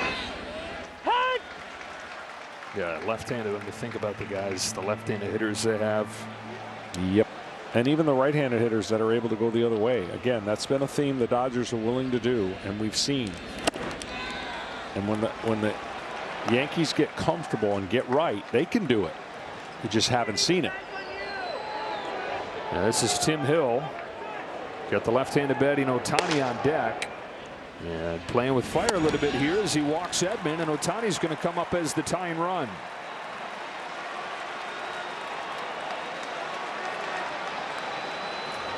And that is going to do it for Luis Gil. Leadoff home run from Will Smith. He'd attacked him with those 2 fastballs, got ahead 0-2, everything going his way. Smith homers on the 0-2 pitch. He walks Edman, and that is it. Dodgers down 2, but they've got Ohtani coming up, a swing away from a tie game.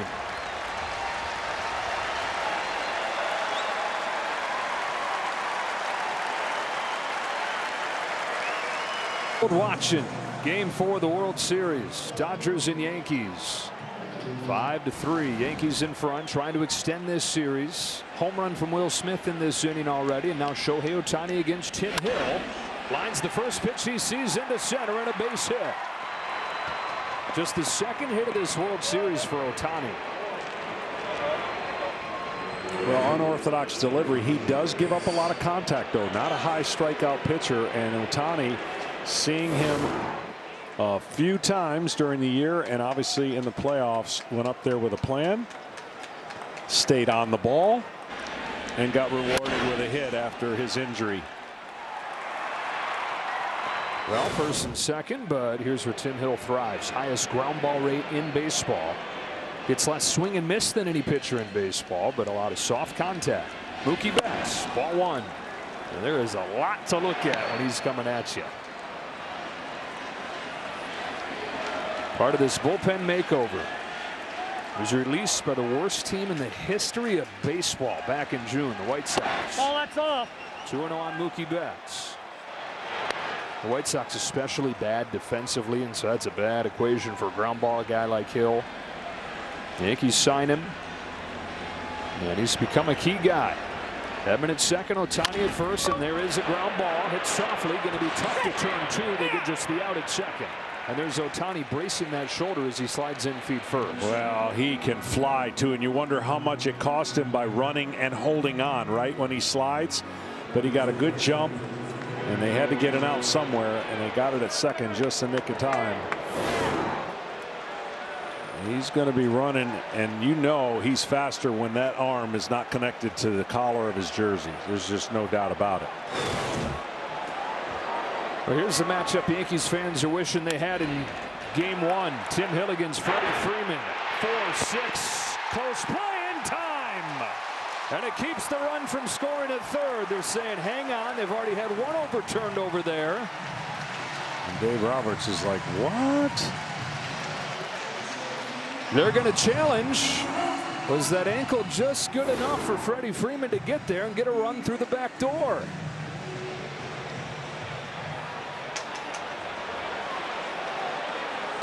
I think so. Yeah, another bang bang.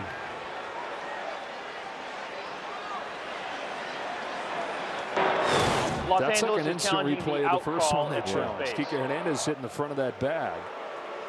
That one was overturned. Get another replay review presented by Zoom. This one extra important because it'll be the difference between 5-3 and 5-4.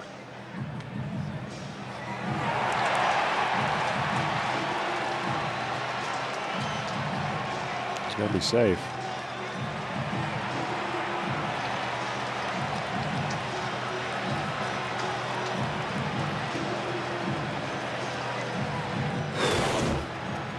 It won't be a home run, but it'll be another little page to this legend of Freddie Freeman. That bum ankle here in the World Series. 4 home runs in as many games and legging out a fielder's choice here. After review, the call on the field is overturned. The runner is safe. Los Angeles has 2 remaining challenges. And so it's a 1-run game as Edman comes in from third. Well, Freddie knows how important to get down to first base. He's chugging at it. And that'll do it for Hill. Almost getting out of that jam. First and second, nobody out. He did what he always does, induces that weak contact down the ground, but Freeman just enough in the tank to get down there to avoid the double play. Back into the pen they go. It's Oscar Hernandez coming up. The Yankees are making it 2. Watch the toss just a little bit high, which a reach and then a transfer can't be as quick. That's the difference sometimes between a safe and an out, and in this case, safe. And a run. And now Oscar Hernandez with a big swing and a high fly to left field. So just one pitch for Mark Leiter Jr. to finish off this inning, but the Dodgers get 2.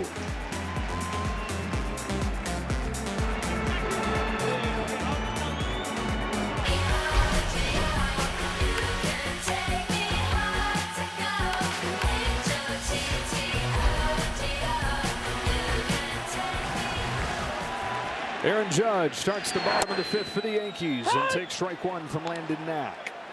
He's walked, he's been hit by a pitch, and he's coming to score.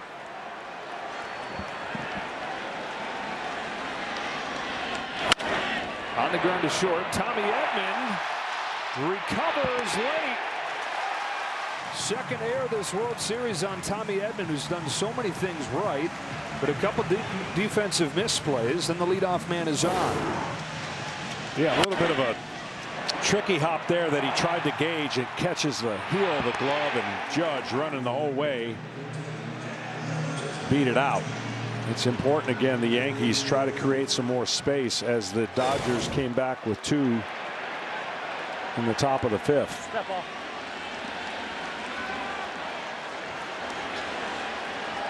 So now it's Chisholm. Singleton scored as part of that 4-run third inning. Big swing, Volpe's grand slam. Ball, that's down. I just want to make a correction. Going to break, said Mark Leiter Jr. got that last out. It was obviously Clay Holmes that got it. Coming in to keep further damage from crossing. As the Dodgers get 2 in the top of this inning to make it 5-4. 2-0 on Chisholm. Chisholm looks a little bit different at the plate. Took one huge swing early on. And then laced one.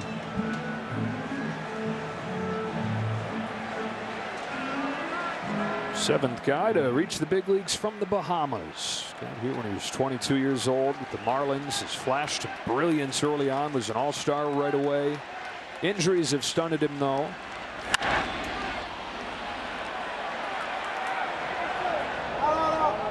Reinvigorated, he says, coming here to New York.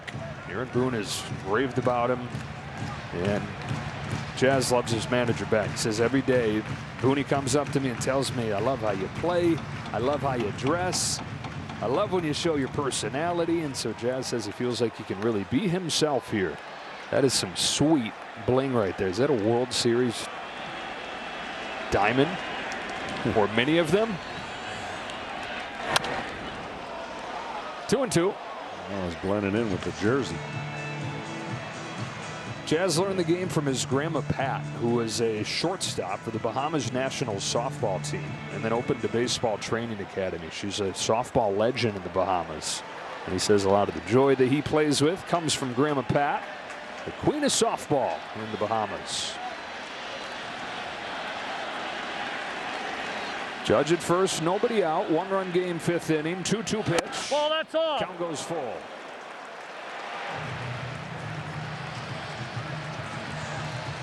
Well, see if they trust Jazz by sending Judge.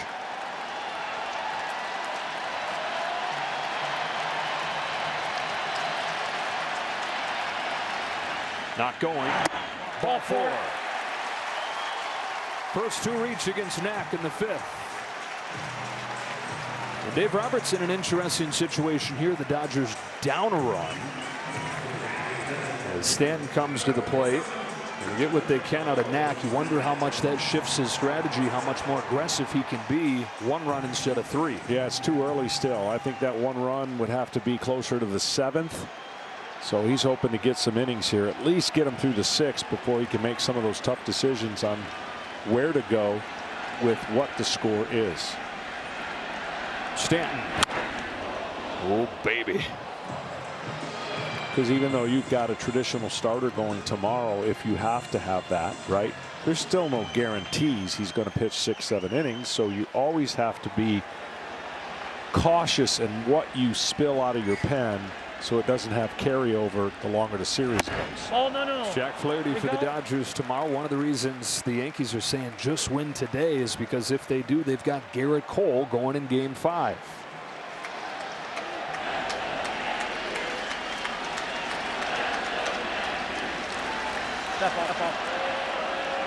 I tell you, it's a lot easier to be a potentially Game 5 starter when your team's up 3-0 than when you're up 3-1 to be a Game 6 starter, right? I mean, or Game.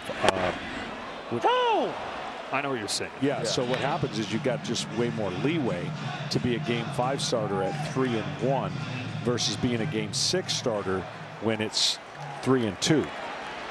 It's got to be an interesting mind game you got to play with yourself. Hoping your team wins, but knowing you got to be ready if you don't. A chase and strike 3. 1 gone in this 5th. Yeah, on the other side, Garrett Cole's just begging to pitch, right? He knows there's no other option. I mean, here's a pretty good breaking ball on the outside part of the plate. One of the rare swings and misses from Stanton awkwardly. And for the Yankees, just the 3rd K tonight. That's been one of the big gaps between the teams in this series. The Yankees have struck out 31 times the first 3 games, double that of the Dodgers total. Judge at second, Chisholm at first, Rizzo at the plate. Oh, that's up. A little bit up.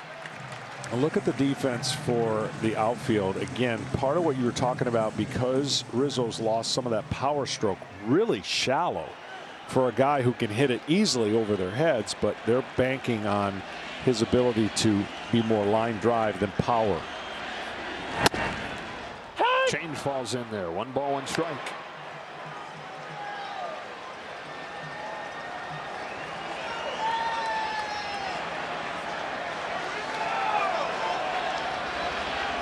Rizzo has reached in every game so far in this postseason. Trying to get on for the first time here in game 4. Well, that's up. Lays off the high fastball. He's ahead in the count. Anthony Rizzo saying, hey, 15 years is nothing. Helped the Cubs to their first world championship in 108 years. He's been one of the voices as they've fallen behind and they try to do something that's never been done here. Digs it out, flies it to center field for Kike Hernandez. 2 out. And here's Anthony Volpe. We talked about him coming to games here as a kid. Here he is at the parade in 2009. His whole family there, pinching himself, playing for the Yankees, period. How about playing for the Yankees in the World Series? His parents were saying last week, hey, we'd be fired up no matter what with the Yankees in the World Series. But now our son is on the team, and now they're saying our son's hitting a grand slam? Wow.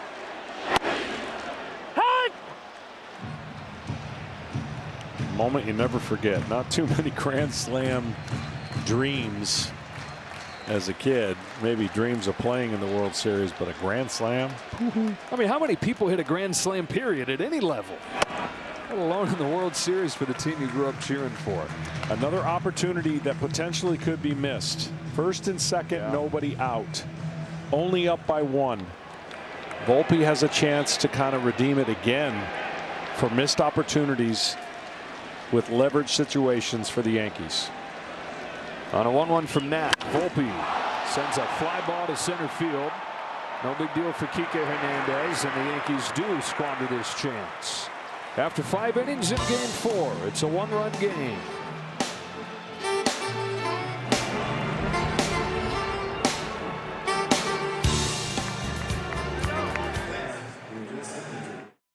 We deliver a powerful message as we join our partners Stand Up to Cancer in reaffirming a commitment to the fight against cancer. Major League Baseball, together with our fans, players, and coaches, are united in our determination to defeat this disease for our friends, our families, and our community. Please stand with us, along with MasterCard, Fox, and the entire baseball family in support of all those this disease has touched. We invite all of you who are watching to participate by clicking on the QR code shown on the screen or visit standuptocancer.org. Together, we can make a difference.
Ladies and gentlemen, thank you.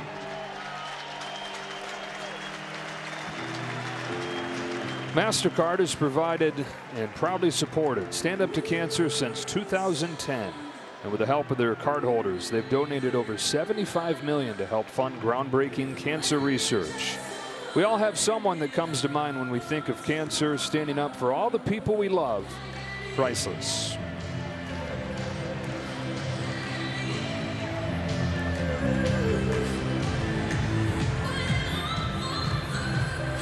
In Game 4, Dodgers one win from a second championship in 5 years and an 8th in franchise history, trying to do it in comeback fashion today. They were down 5-2. They got 2 in the 5th. And it's Max Muncy taking strike 1 from Clay Holmes. Yeah, they're relentless. That's the word I keep using for a lineup that you got to go through to the 9th inning. They just keep coming after you. They keep putting stress on the other team, and right now 1 back. 0-2 on Muncy. Muncy walked his last time, still looking for his first hit of this fall classic. A lot of thump in that bat, tied for the franchise record postseason home runs. Swings and misses. Good morning, good afternoon, and good night. Clay Holmes against Max Muncy. Your team, your players, your home for postseason baseball. Get personalized highlights and push notifications just for you. Download the MLB app today. 1 out in the 6th inning. Kike Hernandez comes up to the plate. Another big time postseason performer. 2 more hits yesterday. 1-0. Clay Holmes, the Yankees closer for years. Struggled so much this summer, though. Is kind of the first domino to fall in this remake of the bullpen. But one of the key moments in the remake was him rediscovering his form to become part of the bridge to get to Weaver at the back end.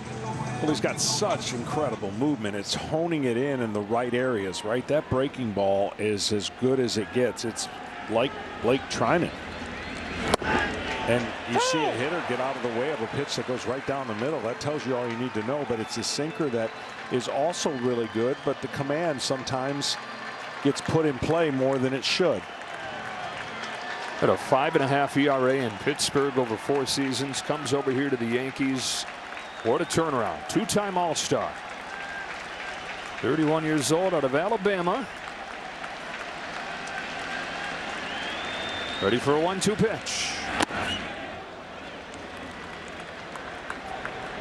Well, the relievers for the Yankees got really, really hot, but in the last 3 now, including tonight, they've given up only 1 earned run in 12 1/3. That's more like the role that we're on coming into this. Strikeout of Hernandez and back-to-back Ks for Holmes. Really, this pen has kept them in the games. The last couple games, Dodgers get those early runs, and the bullpen quietly has kept them within striking distance. Now, see, there's the sinker I'm talking about. That's starting in the middle and ending up inside. I love it. 2 gone in the 6th, and Gavin Lux 1 for 2. Ball.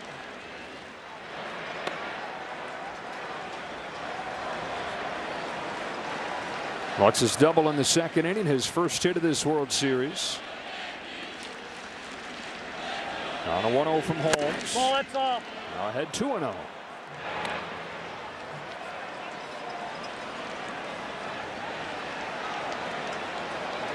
Sometimes he likes to get back in the count with a breaking ball, even though it's a 2-0 count.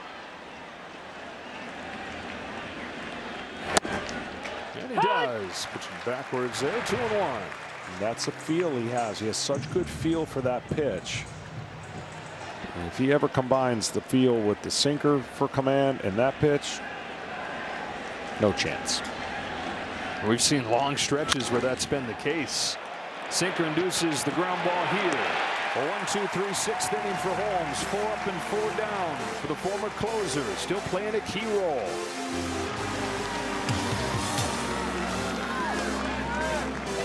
$25 grand towards hurricane relief for every home run hit during the World Series. And when you text RALLY to 90999, T-Mobile will donate another $10.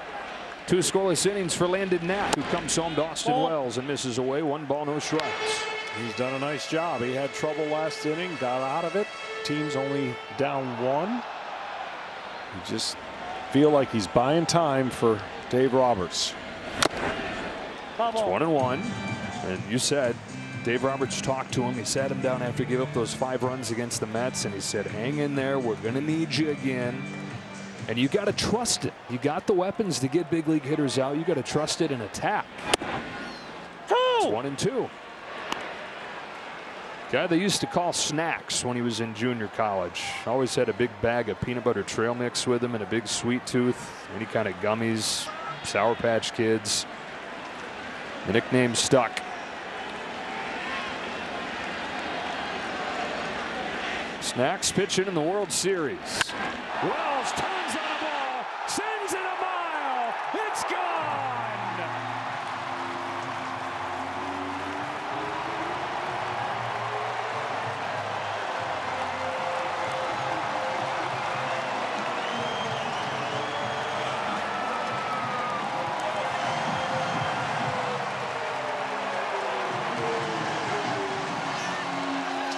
Austin Wells, who came into this game 4 for 43 this postseason, 2 for 3 with a double and a home run.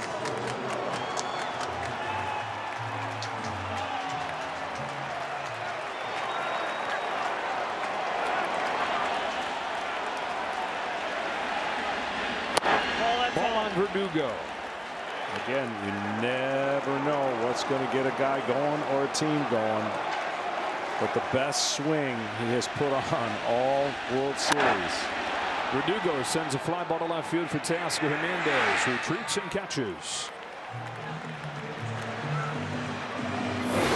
This ball is flat, top of the zone, can't be underneath.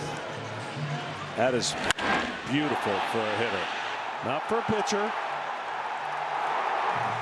but for a hitter. And for his manager, continue to say, I think he's going to do it. I think he's still got a big swing or two in him. He just missed a home run earlier off of the top of the wall in center field when he settled for a double. No question about that one. Into the second deck to give the Yankees some insurance.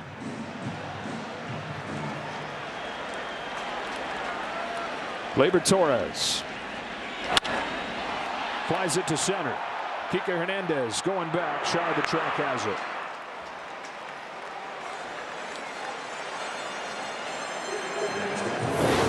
This is right before Wells goes up there. Aaron Judge over there going over the video on the iPad. He had already faced Knack, passing on what he learned. And Wells took advantage of the information. He's not a tee high enough to simulate that. To simulate right there. Well, that's where teams have gone. That's been the bugaboo for Wells, that it's gotten exposed in the second half. Strike on Soto. He got up and covered that hole right there.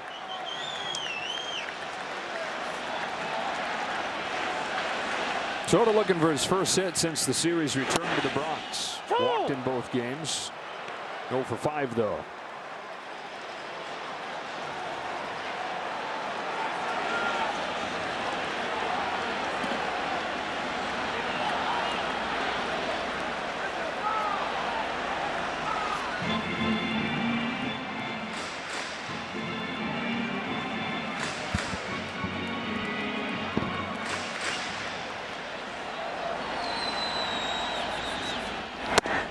In. Just inside. 1 ball, 2 strikes.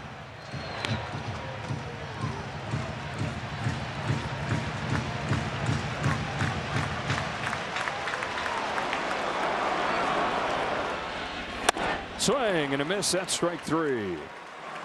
The Yankees add on. It's Austin Wells having his best night of October with the Yankees season hanging by a thread. The catcher coming to life. And a stone's throw from here, or a bat's toss. And Billy's going crazy, hoping their season extends another day.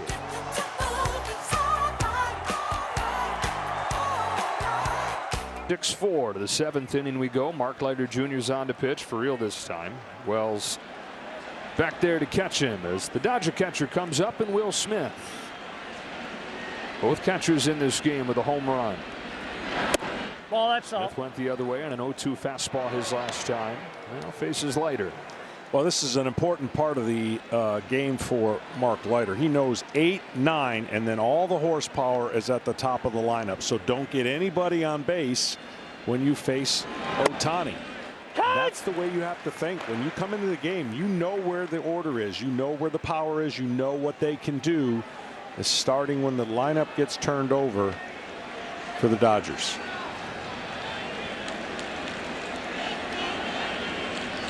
On this 1-1, Smith that's takes outside, ball 2. Mark Leiter came over in a trade at the deadline from the Cubs, who's supposed to be a key guy, but struggled so much that his only way into the postseason bullpen was an injury. Ian Hamilton got hurt, so he got activated midway through the championship series. He's now pitching for the 3rd time in the 4 games in this World Series, and in a big spot.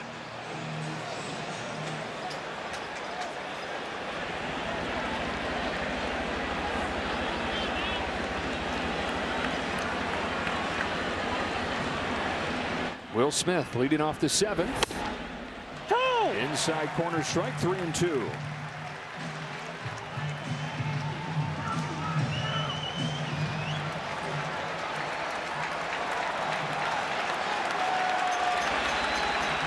Here's the payoff. Got him swinging. From 3-1 back to strike him out. Statcast 3D powered by Google Cloud. The Dodgers 2 more home runs in this game, 7 in the World Series. Freeman did it in the 1st, and then Smith in the 5th. And what that blue wall represents is where it would have been if it was at Dodger Stadium. Just another way to show you that that wouldn't have been a home run in Dodger Stadium. But you know what these Dodgers would say? We're not at Dodger Stadium. Yeah, it's a home run in one of the 30 parks. Will Smith's ball, but it's the only one that mattered on that ball. Tommy Edman with Ohtani waiting on deck. Edman walked and scored his last time. Ball. On base all 10 games since the start of the championship series, hitting close to 400 in that time.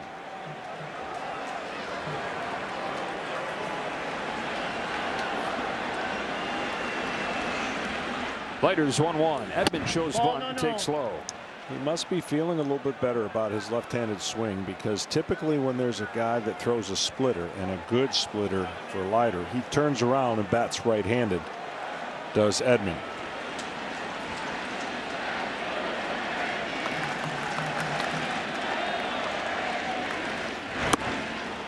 Now, in the regular season, hit .412 as a right-handed hitter against lefties. This side of the plate against righties hit just a .180. And it's been a work in progress. Didn't start swinging until midway through August in real games. Coming back from injury. On this 3-1, takes ball 4, and the Dodgers get Ohtani to the plate as the tying run. Yeah, that's not, again, in the cards. If he gets a hit, he gets a hit. But a free pass is tough. Ohtani, everything that he's wanted. 6 seasons with the Angels, didn't play in a postseason game. First season with the Dodgers, first World Series. Strike 1.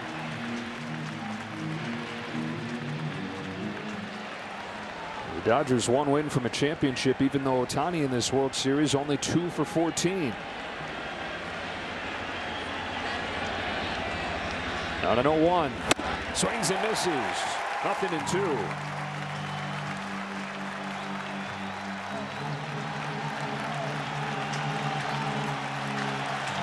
Now against Hill, Ohtani stayed connected.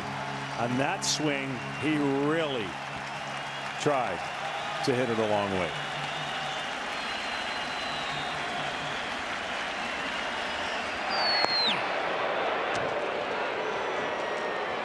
That one hurt Rizzo. That's where the broken fingers are. He said to brace those fingers, catching the ball with 2 hands like Little League style, just to bear with the pain. And there's that swing you're talking about, cutting it loose. Shoulder popped out of place in game 2. He texted his teammates right after the game. They're headed to the airport to fly over here to New York, and he texted the group and said, I'm going to be in there game 3, even before he got tests done to confirm that structurally he was going to be able to. He said it's the right and obvious thing to do, even with a shoulder that's just popped out. On this 1-2 from Leiter, Ohtani takes outside. Edman taken off, and he's got a stolen base. I was really surprised when Leiter threw over there the second time. And again, to just reiterate, you can only throw over there twice. If you throw over there the third time, you have to get the runner. Otherwise, he's awarded second base. So once he threw twice, it pretty much gave him the freedom to anticipate going to second. Now a 2-2. Ohtani takes in the dirt, ball 3. Mookie Betts waits on deck.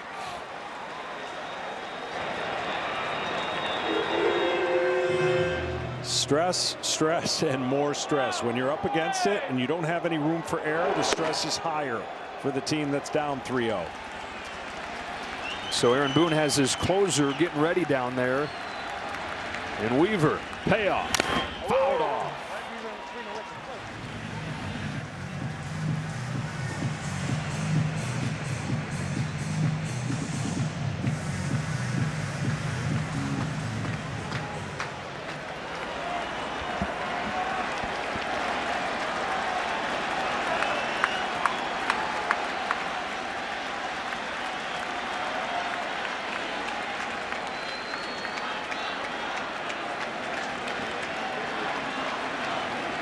Both these teams pretty home run reliant in this World Series. Ohtani, who hit 54 during the regular season, chases strike 3. Leiter gets him with a splitter. And Boone's going to go to the bullpen. He's going to call Weaver on for Betts.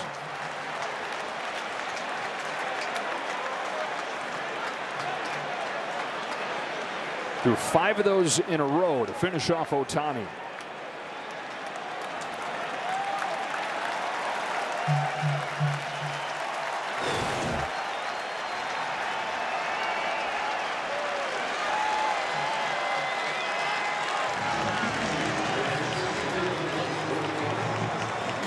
An entertaining, unpredictable joy. Fresh, unscripted sports talk. Weekdays at 3 o'clock Eastern on FS1. Out at the ballpark today. Did the show live and now taking the game in.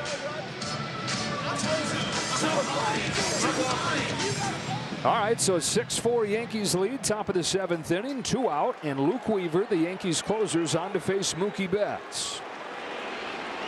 Closer, but Aaron Boone seeing this as the key spot right here. Betts takes ball 1. Well, we mentioned in the beginning, right? You talked to me and said, what is it going to take for the Yankees? This will be the longest game, the most intense game they'll play because of the scenario. And it has played out that way so far. We're only in the 7th. It's 6-4. A lot of pieces left to be made and moves to be made for them to win. Yeah, Luke Weaver, who's pitched in 2 games in this World Series, not giving up a run. Tie and run at the plate. 2 gone in the 7th. Is 1-0 to Mookie Betts. 1 ball, 1 strike. Weaver came into the year with an ERA above 5 and signed a tiny 1-year contract to be the long man. But here in his 9th season in the big leagues, having a career year. He'd never even had a save until September this year.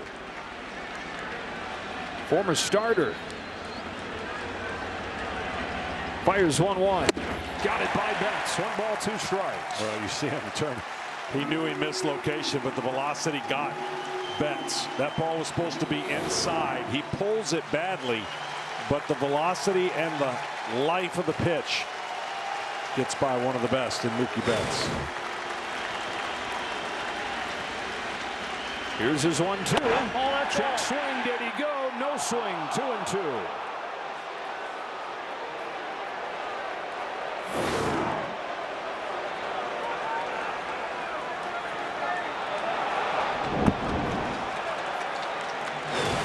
Betts seeing Weaver for the 3rd time in this World Series.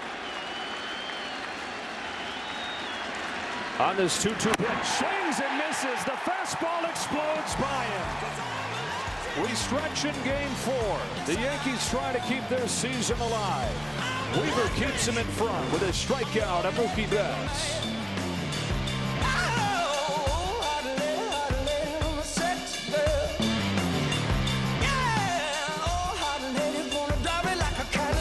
Storied franchises meeting for the first time in the World Series in 43 years, but for the 12th time overall here in the 120th World Series. It's 6-4 Yankees trying to force a Game 5 after the Dodgers took the first 3. And in this one, it looked like it was going to be more the same. Freddie Freeman, just like last night, a 2-run home run in the first inning. And just like the last 6 World Series games that he's played in, he goes deep. Anthony Volpe provides what the Yankees hope is the changing swing of this series with a go-ahead grand slam. Austin Wells has had a solo shot of his own. The Yankees have a 2-run lead.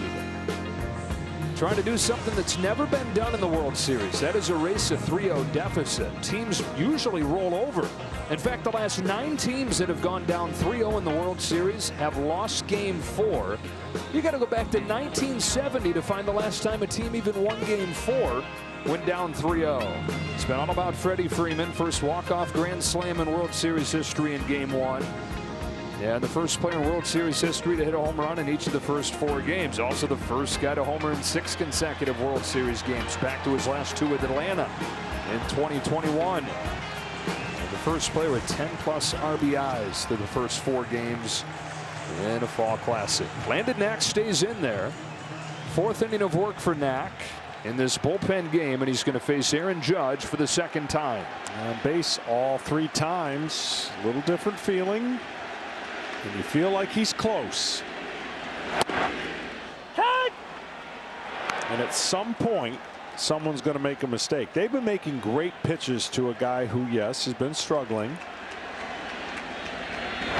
Oh, that's down. But at some point, he's going to get one. And this place is going to erupt. Sleeping Giant. Ball. Ahead 2-1. He's put the Yankees on those big shoulders so many times through his time here. 32 years old, his 9th season, finally in the Fall Classic. 2. That's a great take. I mean, he's not going to do anything with that pitch at 6'8", right? And that's just paint. And now you go into a little bit different mode with 2 strikes.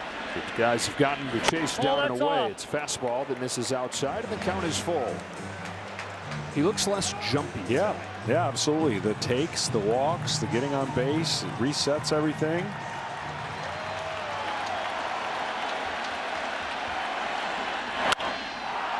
Fly to center field, but Knack took the sting out of it. And Hernandez will put it away.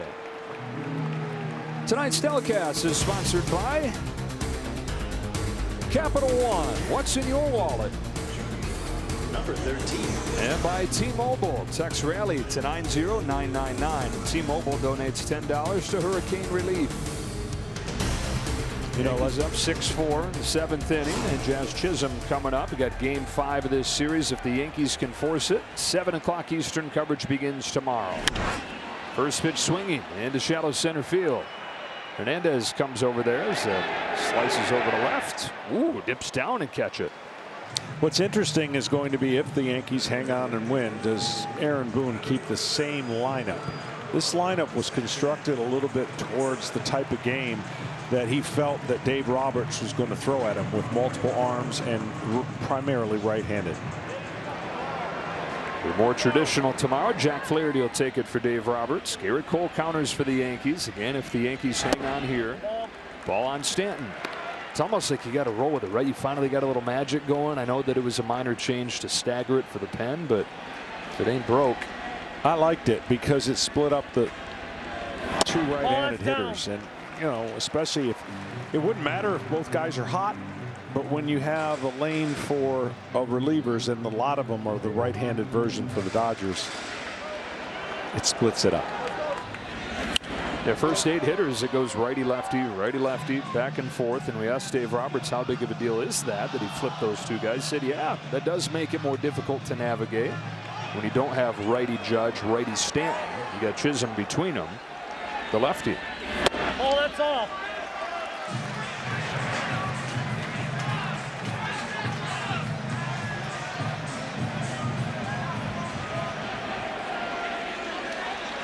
On this 3-1 offering, Stanton crushes a line drive to left field. That thing never got more than like 15 feet off of the ground, and it cruised all the way out there to the warning track. And Freddie's saying, wow, he hit that hard. He knows something about hitting it hard. He's done it throughout this fall classic and leads off the 8th.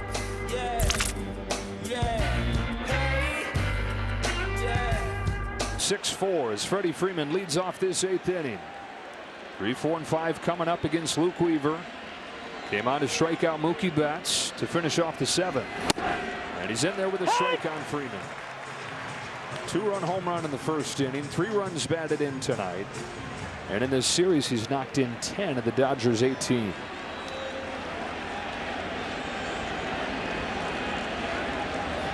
No 1 from Weaver. In the dirt. How much can the Yankees get out of Luke Weaver? Well, more than half of his appearances in this postseason, he's gone more than an inning. And just the 1 batter faced in the 7th. Again, this is a guy who was signed to be a long man. Shortened him up as the season went on, and he went up that bullpen pecking order. Falls behind here 2-1. It's a guy who thought his career was over just last year. He went 3 different organizations, from the Reds to the Mariners to the Yankees, all last year. 3 games at the end of last season with the Yanks. They were out of the race. Impressed him then and earned that contract to come back. Nobody saw this coming, though. Completely different arsenal. Changed his delivery and has changed this bullpen.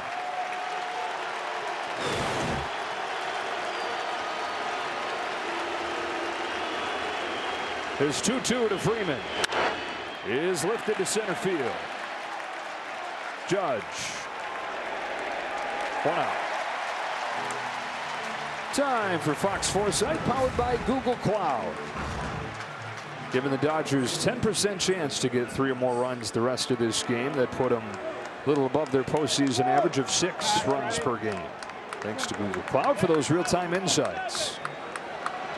1 out in the 8th, and up comes Hernandez.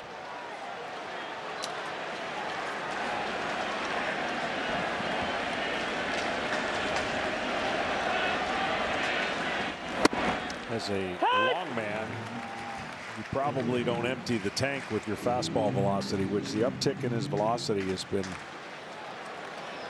pretty good for this role, and the adrenaline that comes with this role speaks for itself. I don't imagine you got to dig real deep coming here in these situations. No, you just got to manage it. You got to have no memory.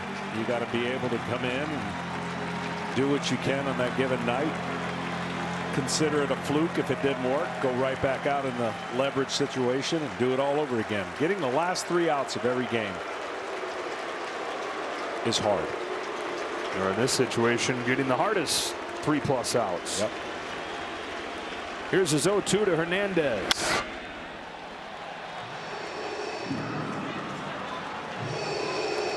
Hernandez, after starting the championship series 0 for 18, had a big game 6 and has a hit in all 4 games in his first World Series. So much quieter at the plate. Just really feels like whatever adjustment he made in that time off worked. An 0-2.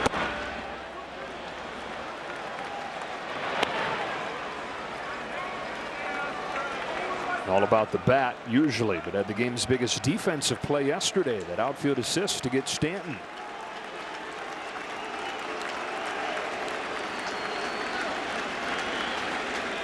The 1-2. Hernandez fouls it off and stays alive.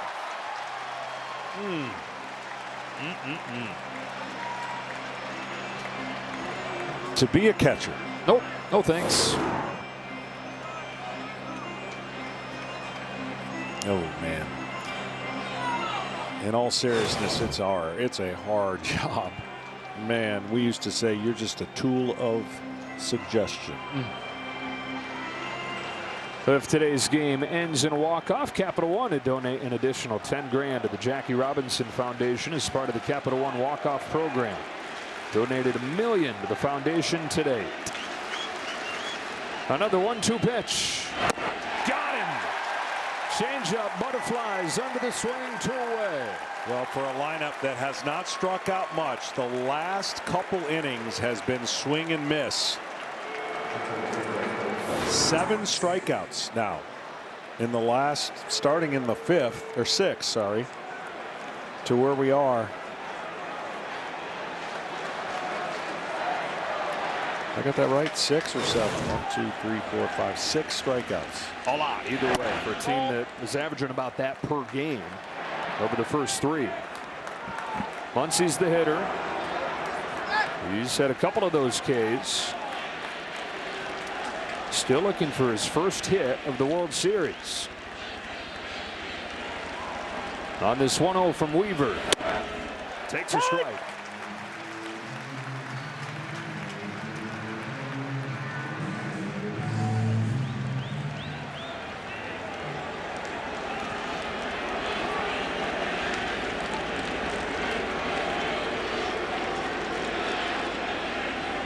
Muncy.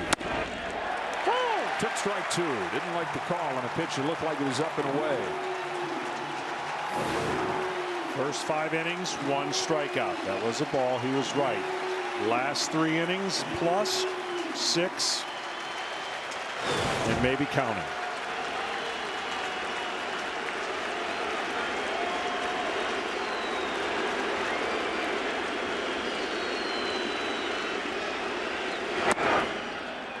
Two and 2.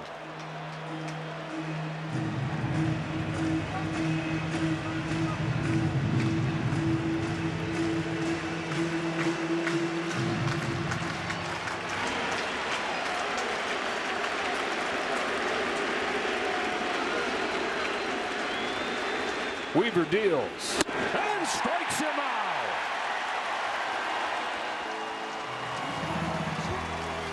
Starting to believe they're just trying to win one game, one step at a time, down 3-0.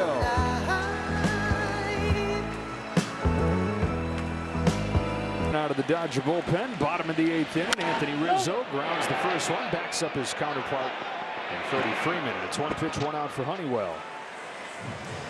Earlier tonight, we delivered a powerful message as we once again join our partners, Stand Up to Cancer, reaffirming a commitment to the fight against cancer. Visit standuptocancer.org to find out how you can help today. Representatives from MasterCard presented Stand Up to Cancer with a $5 million donation made possible by the taps and online orders of cardholders this summer. Anthony Volpe, who has a grand slam in this game, pops this one foul. Well, it'll be very interesting to see. We had a grand slam in game 1 that led to 3 in a row. Freddie Freeman's shocking but not surprising ability to deliver, and a grand slam in this game for the Yankees to see what they can turn that into. And nearly as shocking when you consider how Volpe had looked. Yes. Yes. I mean, this game for a lot of Yankees, if they hang on, they feel better offensively. Ball, that's down. And I'm not just talking about because they have 6 runs, just their approach. They took walks. They didn't swing and miss. They averaged 23 swings and misses the first 3 games. Oh, no. Don't tell me he swung and missed there. He checked, right? Good, he checked. They only have 8 swings and misses in this game. Now he did go. Make it 9. Jinx. Who called it? I don't know. I looked down there. There's 2 umpires down there. I didn't see either one of them put their hand up. So I guess maybe home plate umpire Doug Eddings did without much of a hand signal. And a foul into the glove, strike 3. Hit the dirt. Oh, they're going to say he's still alive. We're on fire. And I think he threw it wild to the pitcher, too. But did he hit the ball? Yeah. He sold it. Sure did. It's half the battle.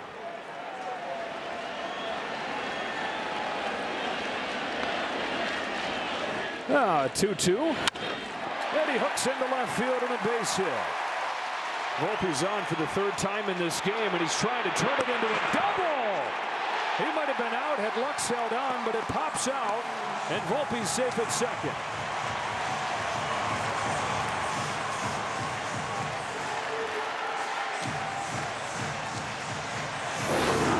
Great throw, and he knocks it out, and the sweep tag with his head, maybe. Oh, like slingshots it. Hernandez that close to his second outfield assist in as many games here.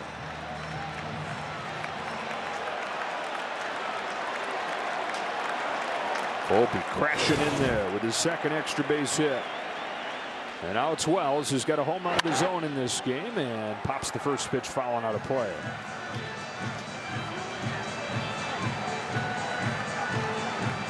Austin Wells, who has made it a point to study the history of Yankees catchers, is the youngest Yankees catcher with a World Series home run.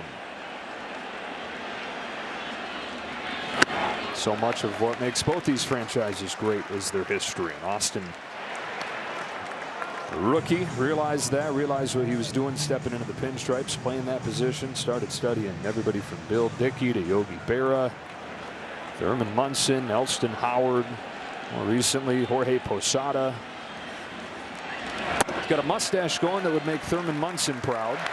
Said he didn't grow it because of Thurman, but he loves when people say, hey, I see you. I see some Thurman Munson in that stash.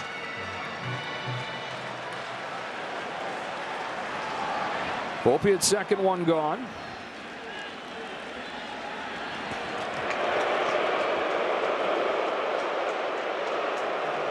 Thurman Munson in the stash, and early 2000s Yankees in the turtlenecks, which this group has brought back.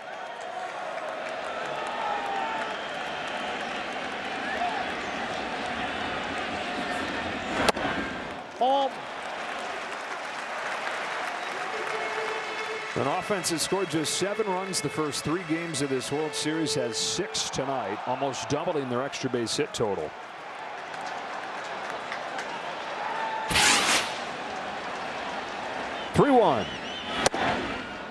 Full count. The Dodgers in the top of the 9th inning. Kike Hernandez, Gavin Lux, Will Smith due up. There is nobody warming in the Yankee bullpen, so it looks like Luke Weaver's going to try to go 2 1/3 to finish off this game.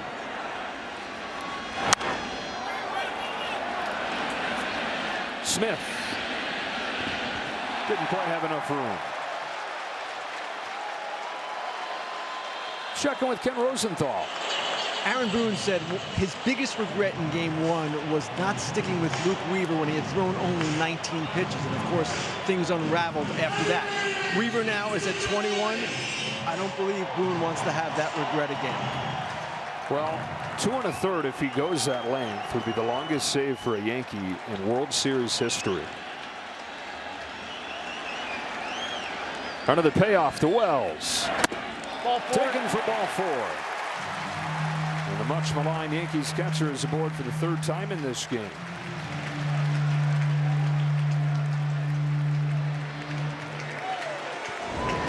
Fan cam sponsored by Coca-Cola Zero Sugar. It's been a whole different look to this fan cam today. It was long and sad faces yesterday, but Volpe got him going with a grand slam in the 3rd, and they've kept the roars and the smiles going.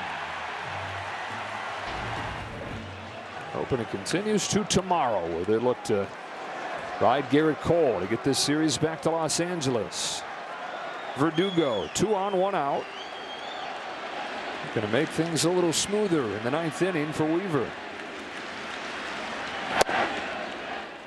The one time that a team erased a 3-0 deficit in any series, of course, 2004 American League Championship Series. You mentioned it earlier, but Kevin Millar said, "Don't let us win tonight." Message spreading through the Yankees clubhouse today. Don't let us win tonight. Our guy going tomorrow. Keep it small, Aaron Boone said. All the questions about can you make history? It's never been done in the World Series. Keep it small. Win today. Runners take off. Throw to 3rd from Smith. Not in time. Volpe's got his 2nd stolen base.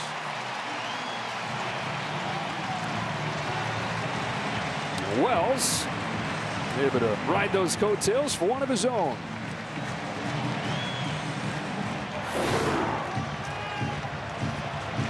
Being aggressive. Why not? They haven't had many opportunities to do it. A little easier to do with a 2-run lead. Just a second stolen base of Wells' career. Infield pulled in now. Second and third, one away. Verdugo. On an 0-2 pitch. Pokes it down the line, foul. Well, we talked about, you know, when you're playing in a mirror image of yourself, just do what the other team is doing to you. And that's kind of what they did tonight. 6 walks for the Yankees. That's usually the other side. 1 hit batsman. They both have the same amount of hits. So they've worked the counts, won the battles, and have the lead. Ball. Put the ball in play much more. So Alex Verdugo's known for doing offensively. Good bat to ball guy. Good skill to have in this situation. 1-2 pitch. Stays alive.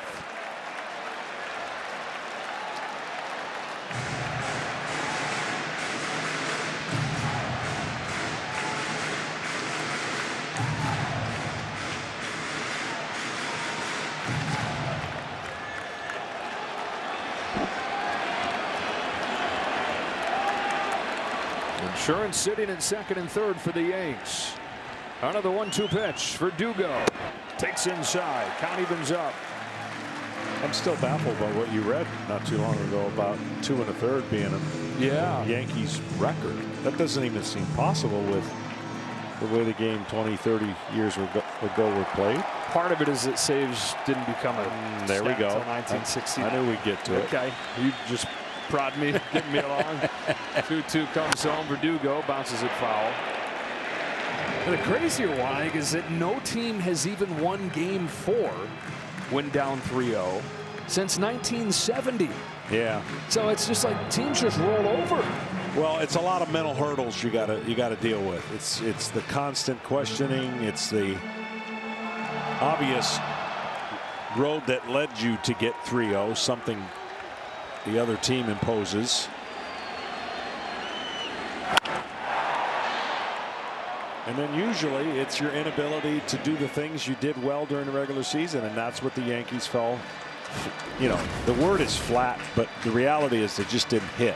They've hit tonight. They've got runners on. They put pressure on the Dodgers. Got a chance to break the game open here with a big hit. And it looks and feels a lot less flat. Yes. Just kind of how it works.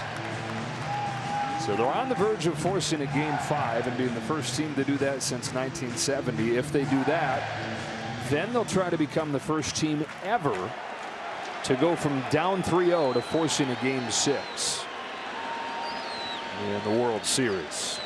The 10th pitch to Verdugo, and there'll be an 11th. This is what he does. When he's right, he's a tough out down there in the 9th spot. Top of the order, and Torres next.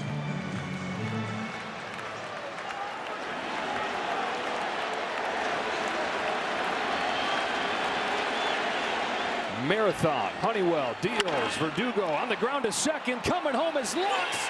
Not in time. Volpe, a menace on the bases. Turns a single into a double. He steals third and blazes home on the contact play. 7-4 New York. You cannot make this play if you don't react and go immediately, and that's what he did. For the base running blunder early, boy, oh boy, the throw wasn't in the place where you could take care of Volpe sliding in. See how it's to the first base side? That's all the speed of Volpe needed as he gets to home in time. And for an organization that has lacked that kind of athleticism and speed, well, that's game-changing speed right there that Volpe brings him. Still just one away. Ball that's down. The ball on Torres. Torres comes into this game with a 12-game on-base streak. All 12 games they've played in this postseason, but 0 for 4 today.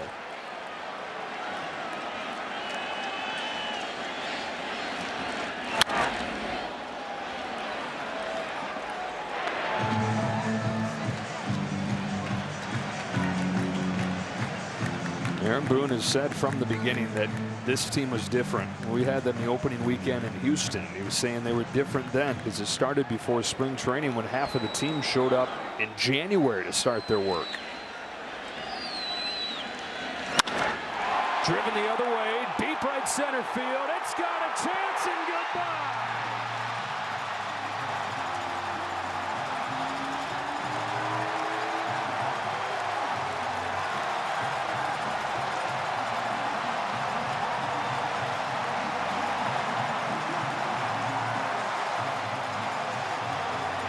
Torres sends them into a frenzy. After they managed 7 runs over the first 3 games, they've exploded for 10 with their season on the line. Well, as big of a swing as that is, that might allow the bullpen to have somebody else come in and save a fresh inning for Aaron Boone.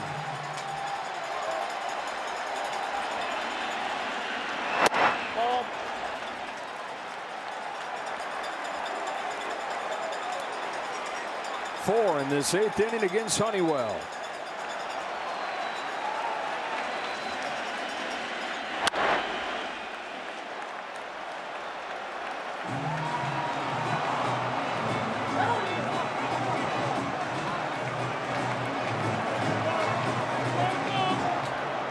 Three home runs in this game for the Yankees. The grand slam from Volpe. And Torres has added on to Wells' home run with one of his own. Production from throughout the lineup. Bottom of the order, which has been a 0 in this World Series. 2 of the home runs from down there. 6 of the runs have come from the bottom 3 in the order.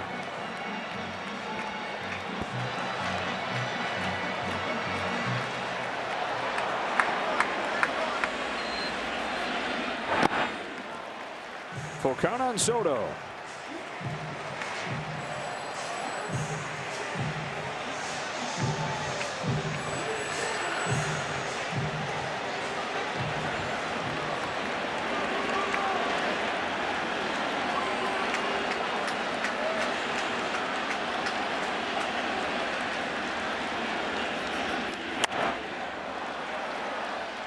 That'll fade into the seats.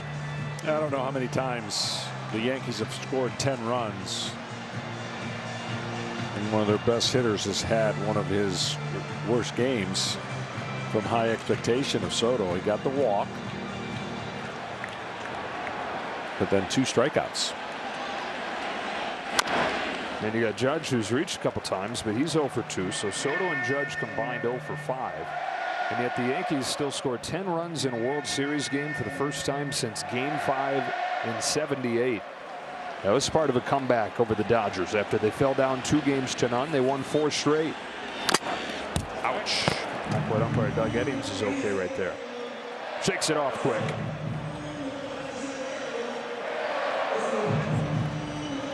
Checking with Tom Verducci. Yeah, remember Dave Roberts said he did not want to use his high leverage guys chasing a deficit. So 2 runs down in the 8th inning, letting this game get away.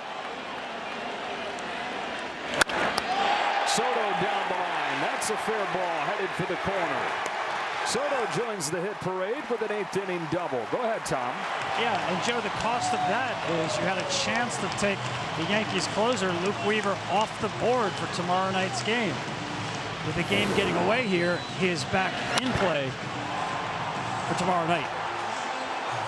Dave Roberts deciding that the chance to have Bonda and Vesia, Kopech, Trinan, Brazier, all those guys completely fresh for tomorrow. Kind of looking at today as house money. Up 3-0, and then a fully loaded deck tomorrow.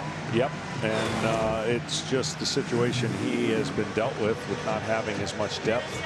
And we talked about it. His first 3 starters have taken care of their role in the first 3 games of the series.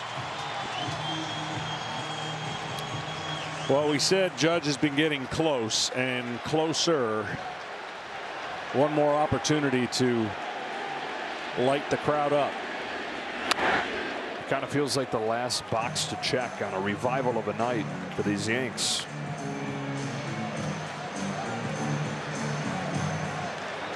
1 for 14 in his first World Series. Oh, that's off. Face of the Yankees, and through 3 games, the face of the struggles. Time was ticking, and the lineup is founded tonight. Trying to extend this season at least another day. Judge hooks a line drive to left field, and that's in for a hit. Soto and Judge both get on the board here in the 8th. It's 11 runs for the Yanks.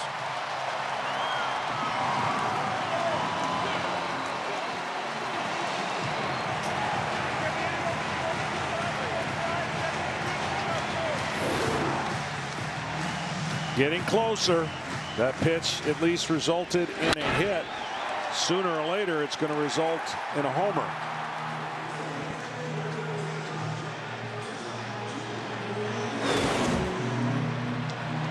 Five spot for the Yankees in the 8th inning against Brent Honeywell. And an 11-4 laugher they've turned this one into as Jazz Chisholm climbs in. And he's saying, hold on. So is home plate umpire Doug Eddings, and Honeywell shouting back. His frustration spilling over a little bit here.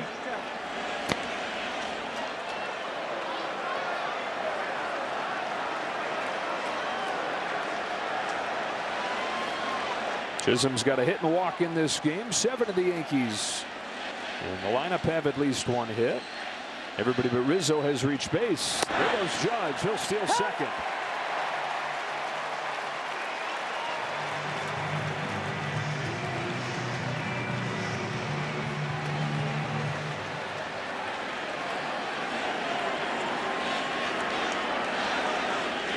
It's 5 steals in this game for New York.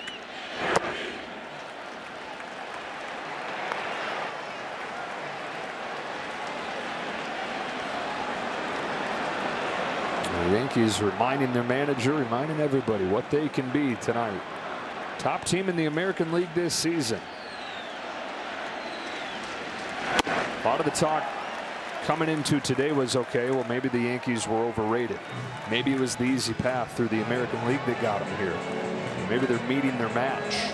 That still may be the case, but at least tonight, they've made it look like everything they did during the regular season totally real. They belong. Ball 3 on Chisholm.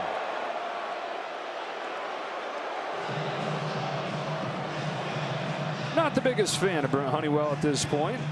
Wasn't happy with him coming at him with a pitch before he was ready, and now he feels that chin music right there.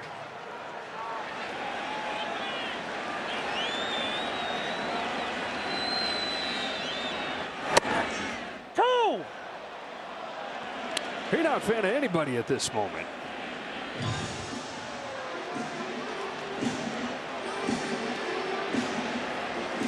Seen a wide strike zone. We talked about it.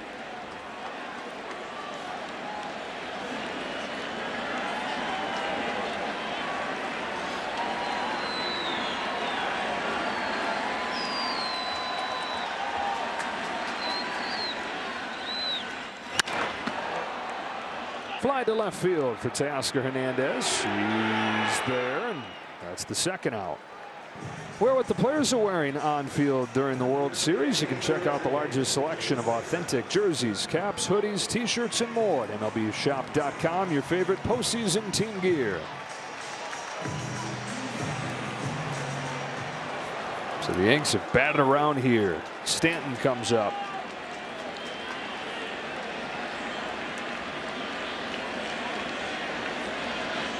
Ball, that's in.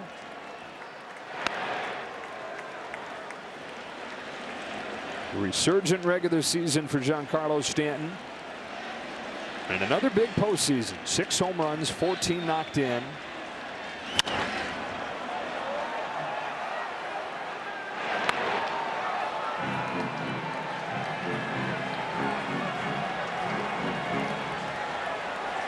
Starting to sprinkle a little bit. Our producer Pete Macheska proclaimed yesterday it hasn't rained all month in New York.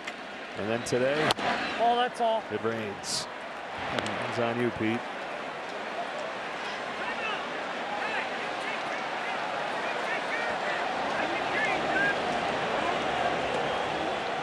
Actually coming down pretty good.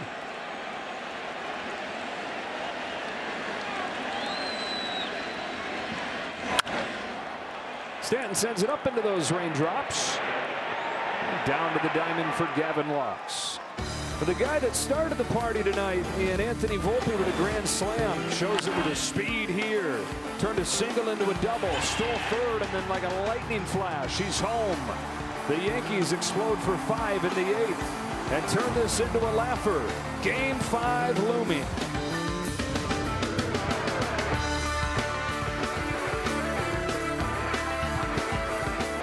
Now both those guys with home runs in this game, both with a hand in the 5-run 8th. Tim Meza, luxury that Aaron Boone has with this big lead now. He can get Weaver out of there, maybe have him available tomorrow, where he might not have if he had to completely empty the tank here. And Meza tries to finish the game, his first appearance of the World Series, ahead of Kike Hernandez 0-2. Yeah, that's actually pretty huge for Aaron Boone, because if it was 4 runs or even 5 runs, he would not have probably done that. But once it got to 7, pretty easy decision.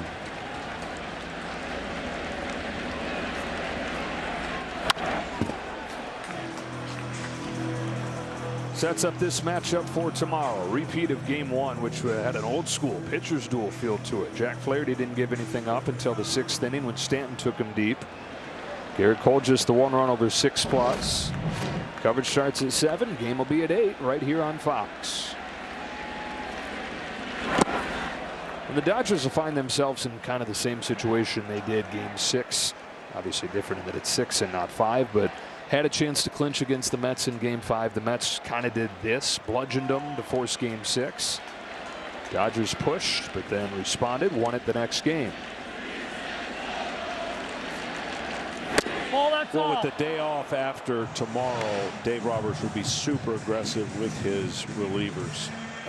He just wants a good start in the beginning of the game from Jack Flaherty, and I don't think he'll let Jack go deep unless the score warrants it. Ball. And the flip side for Aaron Boone, he's going to need Garrett Cole to be Garrett Cole, because he wants to shorten the game, use his strength, and of course score some runs.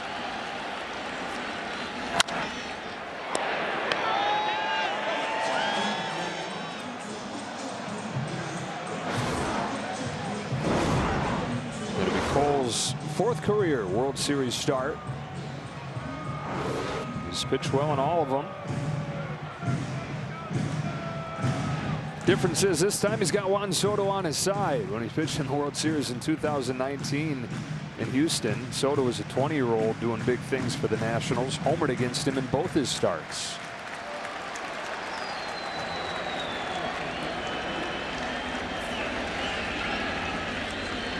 Tim Meza's 8th pitch to Kike Hernandez is chopped to short. There's Volpe, slides down to get it, back to his feet for the first out of the night.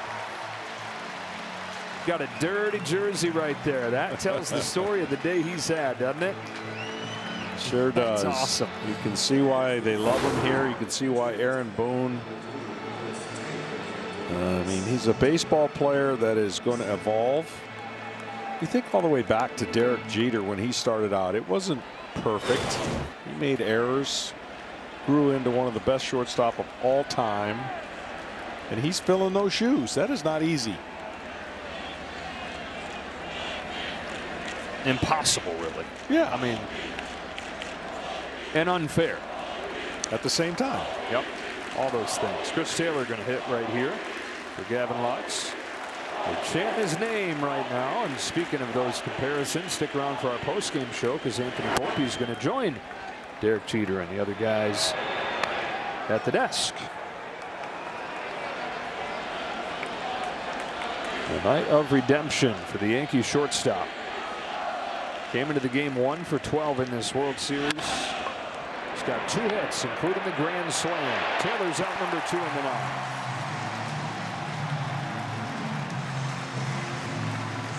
And so as the Yankees try to do something that's never been done, they'll do something that hasn't been done in 54 years, and that is force a Game 4 of the World Series when down 3-0. that right off the top of your head, or did you use a calculator? He's got all that stuff up there. Oh, the number of years? It actually was. I did that math fast. Feeling pretty good about that. Anytime I do that, I'm like, should I do this? I think the 5. Yeah, got it. Well, I anticipate they are going to even be louder tomorrow. The last home game for the New York Yankees. The last chance for the crowd to do the roll call and to cheer on their team. Yeah, tonight the vibe was kind of like, please. Yeah. Tomorrow, you got your guy going in Garrett Cole. This is going to have a Coliseum type feel. Yeah, and the same formula is going to be see if you can get through that first inning. And they haven't the last couple nights.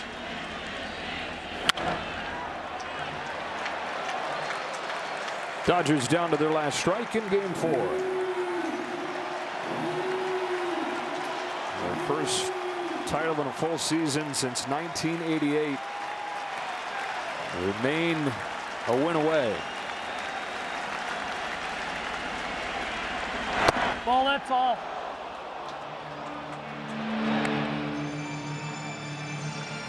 It's one win from a parade, which is a big deal because they didn't get to celebrate a parade after the 2020 championship. Will Freddie Freeman continue his home run streak tomorrow? Into center field. Judge comes on. He's got it. And we've got a game 5 in the Bronx tomorrow night.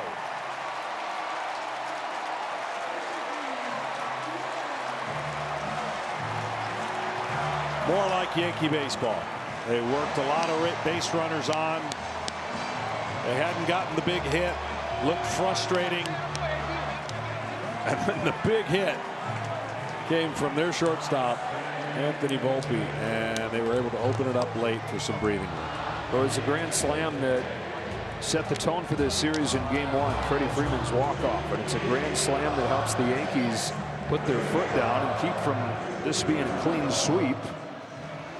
Grand slam put them ahead in the 3rd inning, gave them their first lead since the grand slam from Freeman. And they poured it on from there. 11-4 the final score to force a game 5.